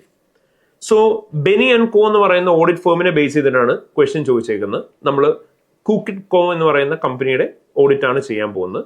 അവര് കിച്ചൺ എക്യുപ്മെന്റ് ഒക്കെ സെല് ചെയ്യുന്ന കമ്പനിയാണെന്ന് പറഞ്ഞു. ആൻഡ് ഇവിടെ ഈ ക്വസ്റ്റ്യൻ്റെ നമ്മളോട് 2 കാര്യങ്ങളാണ് ടെസ്റ്റ് ചെയ്യുക. നമ്മൾ നേരത്തെ മെൻഷൻ ചെയ്ത പോലെ തന്നെ സബ്സ്റ്റാൻറ്റീവ് പ്രൊസീജിയേഴ്സും ഓഡിറ്റ് റിപ്പോർട്ടിങ്ങിന്റെ ഏരിയയും. And session A, B, C ഈ 3 സെഷൻസും സബ്സ്റ്റാൻറ്റീവിനെ ബേസ് ചെയ്തിട്ടാണ് ചോദിച്ചേക്കുന്നത്. All of which are 5 mark question. And ഈ ഓരോ 5 മാർക്ക് ക്വസ്റ്റ്യനും ചോദിച്ചേക്കുന്നത് inventory, trade payable, redundancy provision ഈ 3 ഏരിയ എന്നാണെന്ന് പറഞ്ഞു. ഇനി അതേപോലെ തന്നെ നമ്മളോട് പറയാണ് ഓരോ സബ്സ്റ്റാൻറ്റീവ് പ്രൊസീജിയേഴ്സും പ്രോപ്പർലി എഴുതുന്നതിന് U will be getting 1 mark each. So literally നമ്മുടെ ഇവിടെ സബ്സ്റ്റാൻറ്റീവ്സ് ചോദിച്ചേക്കുന്നത് 15 മാർക്സിനാണ്, വിച്ച് മീൻസ് 5 മാർക്കിന്റെ 3 questions. So for each one of the question നമ്മൾ 5 വാലിഡ് പോയിന്റ്സ് വെച്ച് വേണം എഴുതാൻ. So in total U will be getting 15 marks. So ഈ valid പോയിന്റ്സിന് മാത്രമായിരിക്കും നമുക്ക് മാർക്ക് കിട്ടുന്നുണ്ടാവുക. അപ്പം സബ്സ്റ്റാൻറ്റീവ്സിന് ആൻസേഴ്സ് എഴുതുന്ന സമയത്ത് എത്ര മാർക്കിനാണോ ചോദിച്ചേക്കുന്നത് അതിനനുസരിച്ച് തന്നെ എഴുതുക. അപ്പൊ അത് കൂടുതലും എഴുതണ്ട, ആസ് യൂഷ്വൽ പറയാറുള്ള പോലെ തന്നെ കുറവും എഴുതണ്ട. ഇനി അതേപോലെ തന്നെ ടെയിലേർഡ് സബ്സ്റ്റാൻറ്റീവ്സ് ആയിരിക്കണം എഴുതുന്നത്. സിനാരിയോക്കകത്ത് എന്താണോ പറഞ്ഞിട്ടുള്ളത് പ്യുവർലി സിനാരിയോ ബേസ് ചെയ്തിട്ടുള്ള സബ്സ്റ്റാൻറ്റീവ് എഴുതാവുള്ളൂ. ജനറൽ ആയിട്ടുള്ള പ്രൊസീജിയേഴ്സ് എഴുതരുത്. എക്സാമിനർ പറയുന്ന ഒരു കാര്യമാണ്, മിക്കപ്പോഴും കുട്ടികൾ ചെയ്യുന്ന എന്താ, ജനറൽ ആയിട്ട് ബൈഹേർട്ട് ചെയ്ത സബ്സ്റ്റാൻറ്റീവ് സിനാരിയോക്കകത്ത് എന്താണ് പറഞ്ഞേക്കുന്നതെന്ന് പോലും നോക്കാണ്ടാണ് എഴുതുന്നത്. ഒരു എക്സാമ്പിൾ പറയാം. ഇപ്പൊ ബാങ്കിന്റെ സബ്സ്റ്റാൻറ്റീവ് പ്രൊസീജിയേഴ്സ് ആണ് നമ്മളോട് ചോദിച്ചേക്കുന്നത്. സിനാരിയോക്കകത്ത് കൃത്യമായിട്ട് പറഞ്ഞിട്ടുണ്ട് bank reconciliation statement client prepare ചെയ്തിട്ടില്ല എന്ന്. So that is one of the main issue in the scenario. എന്നിട്ടും കുട്ടികൾ എഴുതുകയാണ് recalculate the bank reconciliation statement to confirm mathematical accuracy. Bank reconciliation statement അകത്തുള്ള cash book and bank statements bank balance confirm ചെയ്യണം by reviewing the companies ledger and bank statements. Mark കിട്ടുമോ? കിട്ടില്ല. കാരണം എന്താ, നമ്മളോട് ഓൾറെഡി പറഞ്ഞു അതില്ല എന്ന്. അതേപോലെ തന്നെ ഇപ്പം എക്സാമ്പിൾ നമ്മളോട് പറയാണ് ഓവർ ഡ്രാഫ്റ്റ് ക്ലയന്റിന് ഇല്ല. സിനാരിയോക്ക് നമ്മളോട് പറഞ്ഞിട്ടുണ്ട് പോസിറ്റീവ് ബാങ്ക് ബാലൻസ് മാത്രമേ ഉള്ളൂ. എന്നിട്ടും കുട്ടികൾ എഴുതുകയാണ് over draft set of right ഉണ്ടോ എന്ന് നോക്കണം എന്ന്. മാർക്ക് കിട്ടുമോ? കിട്ടത്തില്ല. അതുകൊണ്ട് തന്നെയാണ് നമ്മൾ പറഞ്ഞത് നമ്മൾ കൃത്യമായിട്ട് നോക്കണം സിനാരിയോക്കകത്ത് എന്താണ് പറഞ്ഞേക്കുന്നത്. അതിനെ ബേസ് ചെയ്ത് ടൈലേർഡ് ആൻസേഴ്സ് മാത്രമേ എഴുതാൻ പാടുള്ളൂ. ആൻഡ് മോസ്റ്റ് ഇമ്പോർട്ടൻ്റ്ലി നമ്മൾ നേരത്തെയും പറഞ്ഞു ശ്രദ്ധിക്കണം എന്ന്, സബ്സ്റ്റാൻറ്റീവ് പ്രൊസീജിയേഴ്സും ടെസ്റ്റ് ഓഫ് കൺട്രോൾസും തമ്മിൽ മാറിപ്പോരുത്. Both of them are not same, they are entirely different. Substantive പ്രൊസീജിയറും അതേപോലെ തന്നെ നമ്മുടെ ടെസ്റ്റ് ഓഫ് കൺട്രോളും both are the procedures that need to be perform by the auditor itself. പക്ഷെ അത് എന്തിനു വേണ്ടിയിട്ടാണ് ചെയ്യുന്നത് എന്നുള്ളതാണ് ഡിഫറെന്റ് ആക്കുന്നത്. നമുക്കറിയാം സബ്സ്റ്റാൻറ്റീവ് പ്രൊസീജിയർ വഴി നമ്മൾ ട്രാൻസാക്ഷനകത്തുള്ള മിസ്റ്റേക്സ് ആണ് നോക്കുന്നത്, അല്ലെങ്കിൽ അസേർഷൻസ് പ്രോപ്പർ ആണോ എന്നാണ് നോക്കുന്നത്. അതേ സ്ഥാനത്ത് by performing test of controls നമ്മൾ അവിടെ നോക്കുന്നത് എന്തായിരിക്കും, ഒരു കമ്പനിയുടെ ഇന്റേണൽ കൺട്രോൾ സിസ്റ്റം എഫിഷ്യന്റ് ആണോ എന്നുള്ളതായിരിക്കും നമ്മൾ ടെസ്റ്റ് ഓഫ് കൺട്രോൾസ് നോക്കുന്നുണ്ടാവുക. അതുകൊണ്ടാണ് നമ്മൾ പറഞ്ഞത് ബോത്ത് ആർ ഡിഫറെന്റ്, രണ്ടും സെയിം അല്ല. അതുകൊണ്ട് തന്നെ നമ്മൾ രണ്ടിടത്തും ഒരേ ആൻസർ എഴുതി കഴിഞ്ഞാൽ നമുക്ക് ഒരിക്കലും മാർക്ക് കിട്ടില്ല. അല്ലെങ്കിൽ ടെസ്റ്റ് ഓഫ് കൺട്രോൾസ് ചോദിക്കുന്നിടത്ത് സബ്സ്റ്റാൻറ്റീവ് ചോദിക്കുന്നിടത്ത് ടെസ്റ്റ് ഓഫ് കൺട്രോൾ എഴുതി കഴിഞ്ഞാലും മാർക്ക് കിട്ടില്ല. അതുകൊണ്ട് അത് പ്രോപ്പർലി ശ്രദ്ധിക്കണം. ഇനി നമ്മുടെ ഫസ്റ്റ് റിക്വയർമെന്റ്, നമുക്ക് ആദ്യമേ സിനാരിയോക്കകത്ത് എന്താ പറഞ്ഞേക്കുന്നതെന്ന് നോക്കാം. The scenario detailed that A range of cookery products endorsed by a chef Remy had suffered reduction in demand and therefore C company has stopped purchasing these products 2 months before the year end. The year end inventory included 1.7 million of these product lines. നമ്മൾ പറഞ്ഞു നമ്മളൊരു retail business ആണ് നടത്തിക്കൊണ്ടിരിക്കുന്നത്. അപ്പോൾ നമ്മൾ cookery products വാങ്ങിച്ച് നമ്മളത് വിൽക്കുകയായിരുന്നു ചെയ്തുകൊണ്ടിരുന്നത്. അതൊരു സെലിബ്രിറ്റി ഷെഫായിരുന്നു ആ ഒരു പ്രൊഡക്റ്റ് എൻഡോഴ്സ് ചെയ്തുകൊണ്ടിരുന്നതെന്ന് പറഞ്ഞു. ബട്ട് ഈ പ്രൊഡക്റ്റിന്റെ ഡിമാൻഡ് കുറഞ്ഞു. അത് കാരണം കൊണ്ട് നമ്മൾ ഈ പ്രൊഡക്റ്റ് പർച്ചേസ് ചെയ്യുന്ന already 2 months before the year end തന്നെ നിർത്തി. ഇയർ എൻഡിന്റെ സമയത്ത് 1.7 million ഇൻവെന്ററി നമ്മുടെ വെയർ ഹൗസിലുണ്ട്, പ്രൊഡക്റ്റ് ലൈനിലുണ്ട് എന്ന് പറഞ്ഞു. നമ്മളോട് എന്നിട്ട് 5 മാർക്സിന് സബ്സ്റ്റാൻറ്റീവ്സ് ചോദിച്ചേക്കാണ്. Describe the substantive procedure auditor should perform to obtain sufficient appropriate audit evidence in relation to valuation of C company's inventory. C കമ്പനിയുടെ ഇൻവെന്ററി ആയിട്ട് റിലേറ്റ് ചെയ്ത് സഫിഷ്യന്റ് അപ്രോപ്രിയേറ്റ് എവിഡൻസ് ഒബ്റ്റെയിൻ ചെയ്യാൻ നമ്മൾ എന്തൊക്കെയാണ് ചെയ്യേണ്ടതെന്ന് ചോദിച്ചിട്ടുണ്ട് in relation to the valuation of inventory. മക്കൾ ഇവിടെ പ്രത്യേകം ശ്രദ്ധിക്കേണ്ടത് ഇവിടെ യൂസ് ചെയ്തേക്കുന്ന കുറച്ച് കീവേഡ്സ് ആണ്. നമ്മളോട് പറഞ്ഞിട്ടുണ്ട് സബ്സ്റ്റാൻറ്റീവ്സ് ആണ് ചോദിച്ചേക്കുന്നത്. നമ്മുടെ അവിടുത്തെ വൃത്തിക്ക് അവർ ക്യാപിറ്റൽ ലെറ്ററിൽ തന്നെ തന്നിട്ടുണ്ട് valuation of C company's inventory. So they are expecting procedures relating to the valuation itself. അതേപോലെ തന്നെ ഇൻവെന്ററി റിലേറ്റഡ് ആണെന്നും പറഞ്ഞു. അപ്പൊ നമ്മളിവിടെ പ്രത്യേകം ശ്രദ്ധിക്കേണ്ടത് it's based on assertion, it's based on scenario. അതുകൊണ്ട് തന്നെ അസേർഷനും കൺസിഡർ ചെയ്യണം, സിനാരിയോയും കൺസിഡർ ചെയ്യണം, എന്നിട്ടേ എഴുതാൻ പാടുള്ളൂ. അതായത് ഇവിടെ നമ്മളോട് വാലുവേഷൻ അസേർഷനെ ബേസ് ചെയ്തിട്ടാണ് ചോദിച്ചേക്കുന്നത്. And at the same time സിനാരിയോയ്ക്കകത്ത് പറഞ്ഞേക്കുന്ന ഡീറ്റെയിൽസ് കൺസിഡർ ചെയ്യുക എന്നുള്ളതും ഇമ്പോർട്ടന്റ് ആണ്. അതായത് ഇവിടെ നമ്മുടെ അടുത്ത് പറഞ്ഞു ഈ കമ്പനി പ്രൊഡക്റ്റ് വാങ്ങി റീറ്റെയിൽ ചെയ്യാണ് ചെയ്യുന്നത്. So they will not be having any raw materials of work in progress. അപ്പം റോ മെറ്റീരിയൽസിന്റെ വാലുവേഷനെ കുറിച്ചോ വർക്ക് ഇൻ പ്രോഗ്രസിന്റെ സ്റ്റേജസ് ഓഫ് കംപ്ലീഷനെ കുറിച്ചോ സംസാരിച്ചു കഴിഞ്ഞാൽ നമുക്ക് മാർക്ക് കിട്ടുമോ? ഇല്ല. അതുകൊണ്ടാണ് നമ്മൾ പറഞ്ഞത് അവിടെ സിനാരിയോയും കൂടി കൺസിഡർ ചെയ്യണമെന്ന്. പലപ്പോഴും കുട്ടികൾ വാലുവേഷൻ ഓഫ് വർക്ക് ഇൻ പ്രോഗ്രസിനെ കുറിച്ച് എഴുതും. You won't get marks. നിങ്ങൾക്ക് ഫിനിഷ്ഡ് പ്രൊഡക്ട്സിന്റെ വാലുവേഷനെ കുറിച്ച് തന്നെയാണ് എഴുതേണ്ടത്. കാരണം കമ്പനി പ്രൊഡക്ട്സ് വാങ്ങി റീറ്റെയിൽ ചെയ്യാണ് ചെയ്യുന്നത്. ഇനി അതേപോലെ തന്നെ ഇവിടെ നോക്കിക്കേ, നമ്മളോട് പറയാണ് ഈ റിക്വയർമെന്റിന്റെ അകത്ത് നമ്മൾ കൂടുതൽ ഫോക്കസ് ചെയ്യേണ്ട പ്രൊസീജിയേഴ്സ് ശരിക്കും എന്തൊക്കെയാ? അവിടുത്തെ കോസ്റ്റ് ഓഫ് ഇൻവെന്ററി എത്രയാണെന്നുള്ളത് നമ്മൾ കൺഫേം ചെയ്യാനുള്ള പ്രൊസീജിയേഴ്സ് പറയണം. NRV എത്രയാണ്? നമ്മളോട് പറഞ്ഞു NRV ഈ പ്രൊഡക്റ്റിന് ഇനി കുറയാൻ ചാൻസ് ഉണ്ട്, കാരണം ഡിമാൻഡ് കുറഞ്ഞു എന്ന് പറഞ്ഞു. സോ NRV റൈറ്റ് ഡൗൺ ചെയ്യേണ്ട ആവശ്യമുണ്ടോ എന്ന് നോക്കുക. അതേപോലെ തന്നെ നമ്മുടെ കമ്പനിയുടെ ഇൻവെന്ററി ഏതെങ്കിലും ഓവർ വാല്യൂഡ് ആണോ എന്ന് അറിയാനുള്ള പ്രൊസീജിയേഴ്സ്, ഈ പ്രൊസീജിയേഴ്സിന് മേലെ വേണം നമ്മൾ ഫോക്കസ് ചെയ്യാൻ. ഹൗഎവർ ഇവിടെ ഉണ്ടാവുന്ന ഒരു മെയിൻ പ്രോബ്ലം എന്താണെന്ന് ചോദിച്ചാൽ പലപ്പോഴും കുട്ടികൾ ടൈലർ മെയ്ഡ് ആൻസേഴ്സ് എഴുതാത്തോണ്ടാണ്, അല്ലെങ്കിൽ സിനാരിയോ സ്പെസിഫിക് ആൻസേഴ്സ് എഴുതാത്തോണ്ടാണ് എക്സാമിനേഴ്സ് മാർക്ക് കൊടുക്കാത്തതെന്നാണ് പറയുന്നത്. ഈ എക്സാമിനെ കുറിച്ച് തന്നെ എക്സാമിനർ പറയാണ് ഇവിടെ കൂടുതലും കുട്ടികൾ പറഞ്ഞേക്കുന്നത് വർക്ക് ഇൻ പ്രോഗ്രസിന്റെ വാല്യൂ റീകാൽക്കുലേറ്റ് ചെയ്യാൻ പറഞ്ഞു. വർക്ക് ഇൻ പ്രോഗ്രസ് എന്തിന്റെ ബേസിസിലാണ് വാല്യൂ ചെയ്യുന്നത് മാനേജ്മെന്റോട് ഡിസ്കസ് ചെയ്യാൻ പറഞ്ഞിട്ടുണ്ട്. അതേപോലെ തന്നെ ഡ്യൂറിംഗ് ദി ഇൻവെന്ററി കൗണ്ട് നമ്മൾ ആ പ്രൊഡക്റ്റ് ലൈൻ ഫിസിക്കലി ഇൻസ്പെക്ട് ചെയ്യണം എന്ന് പറയുന്നു. സ്റ്റാൻഡേർഡ് ലേബർ കോസ്റ്റ് ചെക്ക് ചെയ്യണം എന്ന് പറയുന്നുണ്ട്. അപ്പൊ ഈ standard labour cost, work in progress, ഇതൊന്നും സിനാരിയോയിൽ ഡിമാൻഡ് ചെയ്യുന്നതല്ല. കാരണം നമുക്ക് സ്റ്റാൻഡേർഡ് കോസ്റ്റ് കൺസിഡർ ചെയ്യേണ്ട ആവശ്യമില്ല. കാരണം നമ്മൾ മാനുഫാക്ചർ ചെയ്ത പ്രൊഡക്റ്റ് അല്ല ഇത്, നമ്മൾ വാങ്ങി റീറ്റെയിൽ ചെയ്യുന്നതാണ്. സോ ഫിനിഷ്ഡ് ഗുഡ്സിനെ കുറിച്ച് മാത്രമാണ് സംസാരിക്കേണ്ടത്. അപ്പൊ അതർ ദാൻ ദാറ്റ് മറ്റെന്തെങ്കിലും സംസാരിച്ചു കഴിഞ്ഞാൽ നമുക്ക് മാർക്ക് തരില്ല എക്സാമിനർ. അതുകൊണ്ട് അത് പ്രത്യേകം ശ്രദ്ധിക്കണം. ഇനി സെക്കൻഡ് റിക്വയർമെന്റ് നമുക്ക് നോക്കാം. Describe the substantive procedure auditors should perform to obtain sufficient appropriate audit evidence in relation to the completeness of C company's trade payables. C കമ്പനിയുടെ ട്രേഡ് പേയബിൾസുമായിട്ട് റിലേറ്റ് ചെയ്ത് ട്രേഡ് പേയബിൾസ് കംപ്ലീറ്റ് ആയിട്ട് record ചെയ്തിട്ടുണ്ടോ എന്ന് അറിയാൻ എന്തൊക്കെ procedures ചെയ്യണം എന്ന് ചോദിച്ചു. ഇവിടെയും ഇമ്പോർട്ടൻ്റ്ലി കൺസിഡർ ചെയ്യേണ്ട ഒരു കാര്യമാണെന്ന് എക്സാമിനർ പറയാണ്. ഇവിടെ നമ്മളോട് സ്പെസിഫിക് അസേർഷൻ ആണ് ചോദിച്ചേക്കുന്നത്. അതും ഏത് അസേർഷനാണ് ചോദിച്ചേക്കുന്നത്? കംപ്ലീറ്റ്നെസ് കൺഫേം ചെയ്യാൻ വേണ്ടിയുള്ള പ്രൊസീജിയേഴ്സ് ആണ് ചോദിച്ചേക്കുന്നത്. അപ്പോൾ other than points relating to completeness assertion നിങ്ങൾ ഏതെങ്കിലും പോയിന്റ്സ് കൊണ്ട് എഴുതി കഴിഞ്ഞാൽ നിങ്ങൾക്ക് മാർക്ക് കിട്ടില്ല. നമ്മളിപ്പോൾ ഓരോന്നിന്റെയും നമ്മൾ ട്രേഡ് പേയബിൾസിന്റെ, ട്രേഡ് റിസീവ്സിന്റെ, നോൺ കറന്റ് അസറ്റ്സിന്റെ, അതേപോലെ തന്നെ നമുക്കിപ്പോൾ ഓരോ ഇൻവെന്ററിയുടെ ഏരിയ, ഇവിടെ എല്ലാം നമ്മൾ അസേർഷൻ സ്പെസിഫിക് ആയിട്ടുള്ള പോയിന്റ്സും പഠിച്ചിട്ടുണ്ടായിരുന്നു. സോ ഈ അസേർഷൻ സ്പെസിഫിക് ആയിട്ടുള്ള പോയിന്റ്സ് കൺസിഡർ ചെയ്യാന്നുള്ള ഇമ്പോർട്ടന്റ് ആണ്. അപ്പൊ നമ്മളോട് സിനാരിയോ ഡിമാൻഡ് ചെയ്തേക്കുന്നതിനെ കുറിച്ച് തന്നെ എഴുതുക. അപ്പൊ ഇവിടെ വീണ്ടും എക്സാമിനർ സെയിം കാര്യം തന്നെയാണ് റിപ്പീറ്റ് ചെയ്യുന്നത്. സബ്സ്റ്റാൻറ്റീവ് പ്രൊസീജിയർ എഴുതുന്ന സമയത്ത് ഡീറ്റെയിൽഡ് ആയിട്ട് തന്നെ പ്രൊസീജിയേഴ്സ് എഴുതണം. കാൻഡിഡേറ്റ്സ് വെയ്ഗ് ആയിട്ടല്ല, വളരെ ബ്രീഫ് ആയിട്ട് recalculate dash, confirm dash to dash, അങ്ങനെ മാത്രം എഴുതിയാൽ വി വോണ്ട് ഗെറ്റ് മാർക്സ്. നമ്മൾ ഫസ്റ്റ് വീഡിയോയിൽ അത് ഡീറ്റെയിൽഡ് ആയിട്ട് ഡിസ്കസ് ചെയ്തിട്ടുണ്ടായിരുന്നു. സബ്സ്റ്റാൻറ്റീവ്സ് എഴുതുമ്പോൾ അത് എപ്പോഴും കംപ്ലീറ്റ് ആയിരിക്കണം. സഫീഷ്യൻ്റ്ലി ഡീറ്റെയിൽഡ് ആയിട്ടുള്ള ഡോക്യുമെന്റിന്റെ പേര് നമ്മൾ മെൻഷൻ ചെയ്യണം. അല്ലെ നമുക്ക് വേണ്ട ഇൻഫർമേഷൻ എന്താണെന്നുള്ള മെൻഷൻ ചെയ്യണം. നമ്മൾ ആ പ്രൊസീജിയർ ചെയ്യുന്നതിന്റെ പേർപ്പസ് എന്താണെന്നുള്ളതും നമ്മൾ കൃത്യമായിട്ട് പറയുന്നുണ്ടാവണം. അപ്പൊ നമുക്ക് വേണ്ട procedure plus document or information and purpose. Procedure എന്ന് പറയുമ്പോൾ എൻക്വയറി ആണോ, ഇൻസ്പെക്ഷൻ ആണോ, ഒബ്സർവേഷൻ ആണോ, റീകാൽക്കുലേഷൻ ആണോ, ഇങ്ങനെയുള്ള പ്രൊസീജിയർ ആണെന്ന് പറയാം. വേണ്ട ഡോക്യുമെന്റ് പറയാം. ആ ഡോക്യുമെന്റും പ്രൊസീജിയറും ചെയ്യുന്നതിന്റെ പേർപ്പസും പറയണം. ആൻഡ് മോർ ഓവർ ശ്രദ്ധിക്കുക, ഇത് ഓരോന്നും പറയുന്ന സമയത്ത് നിങ്ങൾ ഡീറ്റെയിൽഡ് ആയിട്ട് സിനാരിയോനെ ബേസ് ചെയ്ത് തന്നെ പറയാം. ആൻഡ് എബോവ് ദാറ്റ് നിങ്ങൾ ഇത് ഓരോന്നും പറയുന്ന സമയത്ത് എത്ര മാർക്കിനാണോ ചോദിക്കുന്നത് കൃത്യം ആ മാർക്കിന് മാത്രം പറഞ്ഞാലും മതി.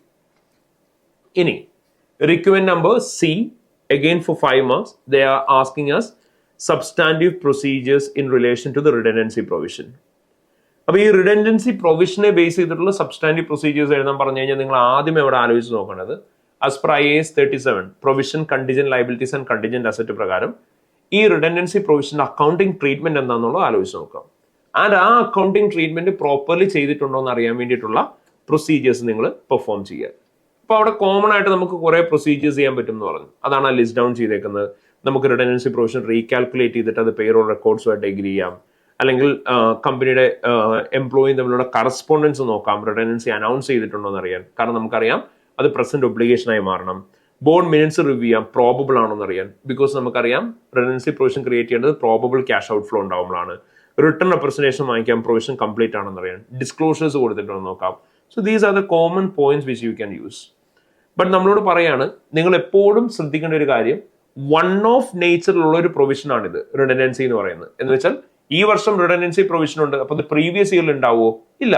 കാരണം എല്ലാ വർഷവും സ്റ്റാഫിനെ പറഞ്ഞു വിടണം നിർബന്ധമില്ല. ഇപ്പം അലവൻസസ് ഫോർ റിസീവബിൾസ്, അത് നമുക്ക് ഈ വർഷത്തേതും കഴിഞ്ഞ വർഷത്തേതും തമ്മിൽ കമ്പയർ ചെയ്ത് നോക്കാം. കാരണം കഴിഞ്ഞ വർഷം അലവൻസ് ഫോർ റിസീവബിൾസ് ഉണ്ടാവും, ഈ വർഷം ഉണ്ടാവും. അപ്പൊ അവിടെ അനലിറ്റിക്കൽ പ്രൊസീജിയേഴ്സ് ചെയ്യാൻ പറയാം. പക്ഷെ നമുക്കൊരു റിഡൻഡൻസി പ്രൊവിഷൻ പ്രീവിയസ് ഇയർ ആയിട്ട് കമ്പയർ ചെയ്യാൻ പറയാൻ പറ്റുമോ? ഇല്ല. കാരണം എന്താ? കഴിഞ്ഞ വർഷം ആ ഒരു ബാലൻസ് ഉണ്ടാവില്ല. അപ്പൊ അങ്ങനെയുള്ള ലോജിക്കലായിട്ടുള്ള കാര്യങ്ങൾ ചിന്തിച്ചിട്ട് മാത്രമേ ആൻസേഴ്സ് എഴുതാവുള്ളൂ. പ്രീവിയസ് ഇയറിൽ ഇല്ലാത്ത ഒരു വൺ ഓഫ് ട്രാൻസാക്ഷൻ ആണെന്നുണ്ടെങ്കിൽ യു കനോട്ട് കമ്പയർ ഇറ്റ്. അപ്പൊ അതുപോലുള്ള കാര്യങ്ങളും പ്രത്യേകം ശ്രദ്ധിക്കുക. അപ്പോ ഇവിടെ എക്സാമിനർ പറയാണ്, ഇവിടെയും ഉണ്ടായിരുന്ന ഒരു പ്രോബ്ലം എന്താ വെച്ചാൽ കുട്ടികൾ വേറെ എന്തെല്ലാമോ ആണ് ആൻസേഴ്സ് എഴുതിയത്. കുറെ പേര് ഗോയിങ് കൺസേൺ ടെസ്റ്റിനെ കുറിച്ച് എഴുതി, കുറെ പേര് പേറോളിന്റെ പ്രൊസീജിയേഴ്സ് എഴുതി. കാരണം കമ്പനി ഇൻ കേസ് എങ്ങാനും ഈ ആളുകളൊക്കെ പോയി കമ്പനി നിന്നു പോവോ എന്നുള്ള കൺസേൺ വെച്ചിട്ട്. പക്ഷെ നമ്മളോട് കൃത്യമായിട്ട് അവർ പറഞ്ഞു റിഡൻഡൻസി പ്രൊവിഷനെ ബേസ് ചെയ്ത് പ്രൊസീജിയേഴ്സ് എഴുതാൻ. So in that case you are only required to write points in relation to redundancy provision itself. And again നമുക്കറിയാം സബ്സ്റ്റാൻറ്റീവിന്റെ ക്വസ്റ്റ്യൻസ് നമുക്ക് ഒരുപാട് അവൈലബിൾ ആണ് റിവിഷൻ കിറ്റിലും പാസ്റ്റ് ക്വസ്റ്റ്യൻസിലും എല്ലാം. ബിക്കോസ് ഏതൊരു ക്വസ്റ്റ്യൻ പേപ്പർ എടുത്തു കഴിഞ്ഞാലും definitely they will be multiple questions relating to substantive. നമ്മുടെ എപ്പോഴും ഒരു 20 മാർക്കിന്റെ question will always be on substantives. And basically 3 questions bare minimum അവിടെ ഉണ്ടാവുകയും ചെയ്യും. അപ്പൊ അതുകൊണ്ട് തന്നെ പാസ്റ്റ് ക്വസ്റ്റ്യൻസ് പ്രാക്ടീസ് ചെയ്ത് നോക്കുക to get a proper grip on substantive procedures. Okay, so അപ്പൊ നമ്മൾ ഇനി അടുത്തതായിട്ട് നോക്കാൻ പോകുന്നത് it's a area of reporting. നമുക്ക് എപ്പോഴും നമ്മുടെ തേർഡ് ക്വസ്റ്റ്യനിൽ സബ്സ്റ്റാൻറ്റീവ്സിന്റെ കൂട്ടത്തിൽ 5 മാർക്കിന് ചോദിക്കുന്ന ഒരു ഏരിയയാണ് റിപ്പോർട്ടിംഗ്. ആൻഡ് ഈ റിപ്പോർട്ടിങ്ങിന്റെ ക്വസ്റ്റ്യൻ ഒരു 3 പ്രാക്ടീസ് ചെയ്ത് കഴിഞ്ഞാൽ പിന്നെ ഫോർ ഷുവർ നിങ്ങൾക്ക് നല്ല രീതിയിൽ ആൻസേഴ്സ് പ്രസന്റ് ചെയ്യാനായിട്ട് പറ്റും. സോ അതുകൊണ്ട് തന്നെ നമുക്ക് ഈ ക്വസ്റ്റ്യൻ നോക്കാം. Discuss the issue and describe the impact on auditors report if any should this issue remain unresolved. നമ്മുടെ അടുത്ത സിനാരിയോക്കകത്ത് കുറച്ച് അൺറിസോൾവ്ഡ് ആയിട്ടുള്ള പ്രോബ്ലം അല്ലെങ്കിൽ മാനേജ്മെന്റ് കറക്റ്റ് ചെയ്യാത്ത മിസ്റ്റേക്കിനെ കുറിച്ച് പറഞ്ഞിട്ട് ആ മിസ്റ്റേക്ക് അവിടെ റിമെയിൻ ചെയ്ത് കഴിഞ്ഞാൽ what will be the impact over auditors report എന്ന് പറഞ്ഞ് നമ്മുടെ അടുത്ത് ചോദിക്കും. അപ്പോൾ അവിടെ what will be the impact over auditors report ചോദിക്കുന്ന സമയത്ത് നമ്മൾ ശ്രദ്ധിക്കേണ്ടത് ആദ്യം സിനാരിയോ എന്താണെന്നുള്ളത് നോക്കുക. എന്നിട്ട് ആ സിനാരിയോനെ ബേസ് ചെയ്തിട്ട് പക്ക സ്പെസിഫിക് ടു സിനാരിയോ ആയിരിക്കണം ആൻസർ എഴുതുന്നത്. ഇപ്പൊ ഇവിടെ ഈ ഒരു കേസ് നമ്മളോട് പറഞ്ഞു 1.8 മില്യന്റെ റിഡൻഡൻസി പ്രൊവിഷൻ അവർ പ്രോപ്പർലി കാണിച്ചിട്ടില്ല. അപ്പൊ അത് കാരണം കൊണ്ട് എന്താണ് ഇമ്പാക്ട് എന്നാണ് നമ്മളോട് ചോദിക്കുന്നത്. അപ്പൊ നിങ്ങൾ ആൻസേഴ്സ് എഴുതുന്ന സമയത്ത് പ്രത്യേകം ശ്രദ്ധിക്കേണ്ടത് ഫസ്റ്റ് ഓഫ് ഓൾ അവിടുത്തെ ഇഷ്യൂ എന്താണെന്നുള്ളത് ഡിസ്കസ് ചെയ്യുക. അതായത് സിനാരിയോക്കകത്തുനിന്ന് നമുക്ക് വേണ്ട ഫാക്ട് എന്താണെന്നുള്ളത് പിക്ക് ചെയ്യണം. ആ സിനാരിയോക്കകത്തെ ഫാക്ട് പിക്ക് ചെയ്തതിന് ശേഷം അവിടുത്തെ മിസ്റ്റേറ്റ്മെന്റ് എന്താണെന്നുള്ളത് പറയാം. അത് കാരണം കൊണ്ട് എന്ത് ഇമ്പാക്റ്റ് ആണ് വന്നതെന്നുള്ളതും പറയാം. അതിനുശേഷം നമ്മളവിടെ മെറ്റീരിയാലിറ്റി കമ്പ്യൂട്ട് ചെയ്യണം. നമ്മൾ മെറ്റീരിയാലിറ്റി ബെഞ്ച് മാർക്സ് പഠിച്ചിട്ടുണ്ടായിരുന്നു. നമുക്കറിയാം പ്രോഫിറ്റിന്റെ 5%, ഗ്രോസ് പ്രോഫിറ്റിന്റെ 0.5%, ടോട്ടൽ അസറ്റിന്റെ 1%, നെറ്റ് അസറ്റ്സിന്റെ 2%, ഗ്രോസ് പ്രോഫിറ്റിന്റെ 0.5, റവന്യൂന്റെ 0.5, ഇങ്ങനെ നമ്മൾ പഠിച്ചിട്ടുണ്ട്. അതേപോലെ തന്നെ on the basis of nature especially related party transactions അതൊക്കെ മെറ്റീരിയൽ ആയിട്ട് ട്രീറ്റ് ചെയ്യണം എന്ന് പഠിച്ചിട്ടുണ്ട്. അപ്പൊ അങ്ങനെ മെറ്റീരിയാലിറ്റി ആദ്യമേ കൺസിഡർ ചെയ്യുക. രണ്ടാമത് ആ മിസ്റ്റേക്ക് പെർവേസീവ് ആണോ എന്നുള്ള കാര്യം നോക്കണം. നമുക്കറിയാം ഫിനാൻഷ്യൽ സ്റ്റേറ്റ്മെന്റ്സിന്റെ മൾട്ടിപ്പിൾ എലമെന്റ്സ് അഫക്ട് ചെയ്യുന്ന ഒരു മിസ്റ്റേക്ക്, അല്ലെങ്കിൽ ഒരു സിംഗിൾ എലമെന്റിനെ അഫക്ട് ചെയ്തത് സബ്സ്റ്റാൻഷ്യൽ പോർഷൻ അഫക്ട് ചെയ്യാണ്. അതുമല്ല എന്നുണ്ടെങ്കിൽ മൾട്ടിപ്പിൾ ഡിസ്ക്ലോഷേഴ്സ് കൊടുത്തിട്ടില്ല which is fundamental to the users. ഇനി എക്സാം അപ്രോച്ച് നമുക്ക് നോക്കാം. ഓൾറെഡി പ്രോഫിറ്റ് നിന്ന കമ്പനി ലോസിലേക്ക് പോവോ അല്ലെങ്കിൽ ലോസിൽ നിന്ന കമ്പനി പ്രോഫിറ്റിലേക്ക് വരുവോ ചെയ്യുന്നുണ്ടോ after adjusting mistake. In all this cases we can treat the mistake as pervasive. അപ്പോൾ ഒരു മിസ്റ്റേറ്റ്മെന്റ് മെറ്റീരിയൽ ആണെന്നുള്ളതും പെർവേസീവ് ആണെന്നുള്ളത് എക്സ്പ്ലെയിൻ ചെയ്യണം.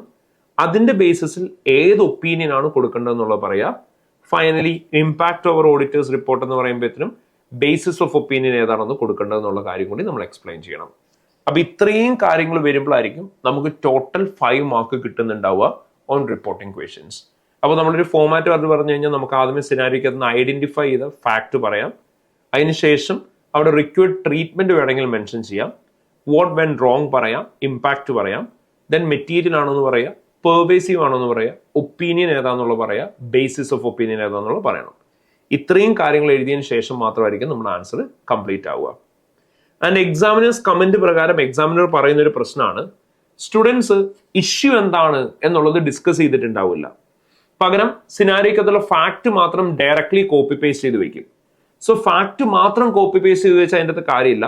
വട്ട് is the point of issue there എന്നുള്ളത് പറഞ്ഞിട്ട് വേണം മിസ്സ്റ്റേറ്റ്മെന്റിനെ കുറിച്ചും മെറ്റീരിയാലിറ്റിനെ കുറിച്ചും സംസാരിക്കാൻ. അതേപോലെ തന്നെ നമ്മൾ പറയാണ്, no credit is awarded for qualified report or the report is modified. കാരണം നമുക്കറിയാം റിപ്പോർട്ട് അല്ല ക്വാളിഫൈ ചെയ്യേണ്ടത്, ഒപ്പീനിയൻ ആണ് ക്വാളിഫൈ ചെയ്യേണ്ടത്. അപ്പം ഏത് ഒപ്പീനിയൻ ആണ് ക്വാളിഫൈ ചെയ്തേക്കുന്നത് എന്നുള്ളത് പറഞ്ഞാൽ മാത്രമായിരിക്കും നമുക്ക് മാർക്ക് കിട്ടുന്നുണ്ടാവുക. അപ്പൊ നമ്മൾ ഒപ്പീനിയൻ ഏതാണ് ക്വാളിഫൈ ചെയ്യുന്നത് എന്നുള്ളത് തന്നെ വേണം കൃത്യമായിട്ട് ആൻസർ ആയിട്ട് മെൻഷൻ ചെയ്യാൻ. അതായത് മോഡിഫൈഡ് റിപ്പോർട്ട് എന്ന് പറയുന്നതിന് പകരം അവിടെ നമ്മൾ പറയണം ക്വാളിഫൈഡ് ആണോ, അഡ്വേഴ്സ് ആണോ, ഡിസ്ക്ലെയിമർ ഓഫ് ഒപ്പീനിയൻ ആണോ. അൺമോഡിഫൈഡ് റിപ്പോർട്ട് എന്ന് പറയുന്നതിന് പകരം പറയാ അൺക്വാളിഫൈഡ് ഒപ്പീനിയൻ ആണോ, whether the financial statement shows A true and fair view. ഏതാണ് സ്പെസിഫിക് ഒപ്പീനിയൻ എന്ന് തന്നെ പറയണം. അതുപോലെ തന്നെ ബേസിസ് ഓഫ് ഒപ്പീനിയൻ എന്ന് പറഞ്ഞാൽ പോരാ, ബേസിസ് ഓഫ് ക്വാളിഫൈഡ് ഒപ്പീനിയൻ ആണോ, അഡ്വേഴ്സ് ഒപ്പീനിയൻ ആണോ, ഡിസ്ക്ലെയിമർ ഓഫ് ഒപ്പീനിയൻ ആണോ എന്ന് പറയണം. അതും സ്പെസിഫിക്കലി പറഞ്ഞാൽ മാത്രമായിരിക്കും നമുക്ക് മാർക്ക് കിട്ടുന്നുണ്ടാവുക. അതുകൊണ്ട് തന്നെ ഈ കാര്യം പ്രത്യേകം ശ്രദ്ധിക്കണം. ആൻഡ് ഈ പറഞ്ഞേക്കുന്ന ക്വസ്റ്റ്യൻസ് ആയിരിക്കും നമുക്ക് ഇമ്പോർട്ടൻ്റ്ലി കൺസിഡർ ചെയ്യാനായിട്ട് പറ്റുക. ആൻഡ് നിങ്ങൾക്ക് ഗോയിങ് കൺസേൺ റിപ്പോർട്ടിംഗ് എന്ന് പറയുന്ന ഒരു ഏരിയ ഉണ്ട്, നമ്മൾ പഠിച്ചിട്ടുണ്ട്. ഗോയിങ് കൺസേൺ അസംഷൻ അപ്രോപ്രിയേറ്റ് ആണെങ്കിൽ എന്താ ചെയ്യേണ്ടത്, ഗോയിങ് കൺസേൺ അസംഷൻ അപ്രോപ്രിയേറ്റ് ആണ്, ഒരു അൺസർട്ടനിറ്റി ഉണ്ട്, അത് കാണിച്ചിട്ടില്ല, അല്ലെ അൺസർട്ടനിറ്റി കാണിച്ചു, അവിടെ നമ്മൾ എന്താ ചെയ്യേണ്ടത് എന്ന് പറഞ്ഞ് ഗോയിങ് കൺസേൺ റിപ്പോർട്ടിംഗ് പഠിച്ചിട്ടുണ്ട്. ജാസ്മിൻ ആൻഡ് കോ എന്ന് പറയുന്ന ക്വസ്റ്റ്യൻ ഉണ്ട്. ആ ക്വസ്റ്റ്യൻ ചെയ്ത് കഴിഞ്ഞാൽ തന്നെ you will get a proper understanding about going concern related question practice. So അപ്പം ഗോയിങ് കൺസേണിന്റെ റിപ്പോർട്ടിംഗ് എഴുതുന്ന സമയത്ത് there will be a slight difference. അതുകൊണ്ട് ആ ഒരു ക്വസ്റ്റ്യനും കൂടി കൺസിഡർ ചെയ്യണം. So this is what you have to consider with regarding questions of reporting. So അപ്പോൾ ഈ ഒരു ലെങ്തി സെഷനിൽ നമ്മുടെ part 1 and part 2 which is almost around 1.5 hours or more, ഈ ഒരു സെഷനിൽ നമ്മൾ ഡിസ്കസ് ചെയ്തിട്ടുള്ളത് എക്സാമിനേഴ്സ് കമന്റ് ആണ്. ഐ ബിലീവ് ഏറ്റവും ഡീറ്റെയിൽഡ് ആയിട്ട് തന്നെ എക്സാമിനേഴ്സ് കമന്റ് നമ്മൾ ഡിസ്കസ് ചെയ്തിട്ടുണ്ട്. And these are the important things that you need to consider while giving answers and attending exam in relation to paper AA ordinary assurance. അപ്പൊ എല്ലാവരും ഈ പറയുന്ന കാര്യങ്ങളെല്ലാം മനസ്സിൽ വെക്കുക. ഏറ്റവും പ്രോപ്പർലി നമ്മുടെ കോർ ഏരിയ ആയിട്ടുള്ള സബ്സ്റ്റാൻറ്റീവ്സ് റിവൈസ് ചെയ്യുക, ക്വസ്റ്റ്യൻസ് പ്രാക്ടീസ് ചെയ്യുക. എബോവ് ദാറ്റ് നമ്മുടെ ഇന്റേണൽ കൺട്രോൾസും ഓഡിറ്റ് റിസ്കിന്റെയും ഏരിയാസും റിവൈസ് ചെയ്യുക. സോ പ്രോബബ്ലി ഇപ്പൊ ഈ വീഡിയോസ് എയർ ചെയ്യുന്നത് നമ്മുടെ കമ്മിങ് എക്സാമിന് ഒരു ഓൾമോസ്റ്റ് 20 days മുന്നെയാണ്. ഇവിടുന്ന് നിങ്ങൾക്ക് ഫോളോ ചെയ്യാൻ പറ്റുന്ന ഒരു സ്റ്റഡി അപ്രോച്ച് ആണ് ഡെയിലി ബെയർ മിനിമം ഒരു ക്വസ്റ്റ്യൻ ഇന്റേണൽ കൺട്രോളിന്റെ ചെയ്യാൻ നോക്കുക, ഒരു ക്വസ്റ്റ്യൻ ഓഡിറ്റ് റിസ്കിന്റെ ചെയ്യാൻ നോക്കുക, കുറച്ച് ഏരിയാസ് ഓഫ് സബ്സ്റ്റാൻറ്റീവ്സ് റിവൈസ് ചെയ്യാൻ നോക്കുക, തിയറീസും ഒപ്പം കൊണ്ടുപോവുക. The most important advice that I need to give you, ഒരിക്കലും ഇന്റേണൽ കൺട്രോൾസ് എന്ന് പറയുന്ന ടോപ്പിക്ക് പഠിച്ചു തീർത്തതിന് ശേഷം സബ്സ്റ്റാൻറ്റീവ്സിലേക്കോ സബ്സ്റ്റാൻറ്റീവ്സ് പഠിച്ചു തീർത്തതിന് ശേഷം ഓഡിറ്റ് റിസ്കിലേക്ക് പോകാൻ പാടില്ല. എല്ലാ ടോപ്പിക്സും ഒപ്പം വേണം കൊണ്ടുപോകാൻ. ഇപ്പം സേ ഫോർ എക്സാമ്പിൾ നമ്മുടെ class we way having AA's offline classes four around 30 days in advance. And ഈ ഓവർ 30 days നമ്മൾ എന്താ ചെയ്തതെന്ന് ചോദിച്ചു കഴിഞ്ഞാൽ ഡെയിലി നമ്മൾ ഇന്റേണൽ കൺട്രോളിന്റെ ക്വസ്റ്റ്യൻ നോക്കാറുണ്ട്, ഓഡിറ്റ് റിസ്കിന്റെ ക്വസ്റ്റ്യൻ നോക്കാറുണ്ട്, റിപ്പോർട്ടിംഗ് റിലേറ്റഡ് ഏരിയ നോക്കാറുണ്ട്, സബ്സ്റ്റാൻറ്റീവ്സ് നോക്കാറുണ്ട്. അപ്പൊ ഇങ്ങനെ നമ്മൾ ഓഫ്ലൈൻ ക്ലാസ്സസിൽ ചെയ്യുന്ന സമയത്ത് അല്ലെങ്കിൽ ഓൺലൈനിൽ we did the same thing. അപ്പൊ നമുക്ക് ഉണ്ടാകുന്ന ബെനിഫിറ്റ് എന്താ, നമുക്ക് സ്പെസിഫിക്കലി റിവൈസ് ചെയ്യേണ്ടി വരില്ല, കൺഫ്യൂഷൻസ് ഉണ്ടാവാനുള്ള ചാൻസും കുറയും. അല്ലെങ്കിൽ നിങ്ങൾക്ക് ഓഡിറ്റ് റിസ്ക്കും ഇന്റേണൽ കൺട്രോളും സബ്സ്റ്റാൻറ്റീവ്സ് ഒക്കെ തമ്മിൽ അങ്ങോട്ടും ഇങ്ങോട്ടും മാറിപ്പോകും. അപ്പം റെഗുലർ ആയിട്ട് കണ്ടിന്യൂസ്ലി പ്രിപ്പയർ ചെയ്തുകൊണ്ടേയിരിക്കുക. ഒരു ടോപ്പിക്കും പഠിച്ച് നിർത്തിയതിനു ശേഷം അടുത്ത ഏരിയയിലേക്ക് പോകാൻ പാടില്ല. സോ ഈ കാര്യങ്ങൾ വേണം പ്രത്യേകം ശ്രദ്ധിക്കാൻ. അപ്പൊ ഏറ്റവും പ്രോപ്പർലി ക്വസ്റ്റ്യൻസ് പ്രാക്ടീസ് ചെയ്യുക, ഏറ്റവും നല്ല രീതിയിൽ എക്സാമിനെ പെർഫോം ചെയ്യുക, ആൻഡ് വരുന്ന അറ്റംപ്റ്റ് തന്നെ ഏറ്റവും ഹൈ സ്കോറോട് കൂടിയിട്ട് AA എക്സാംസ് ക്ലിയർ ചെയ്യുക. So all the very best every one. Thank you so much from me and Elance. Thank you.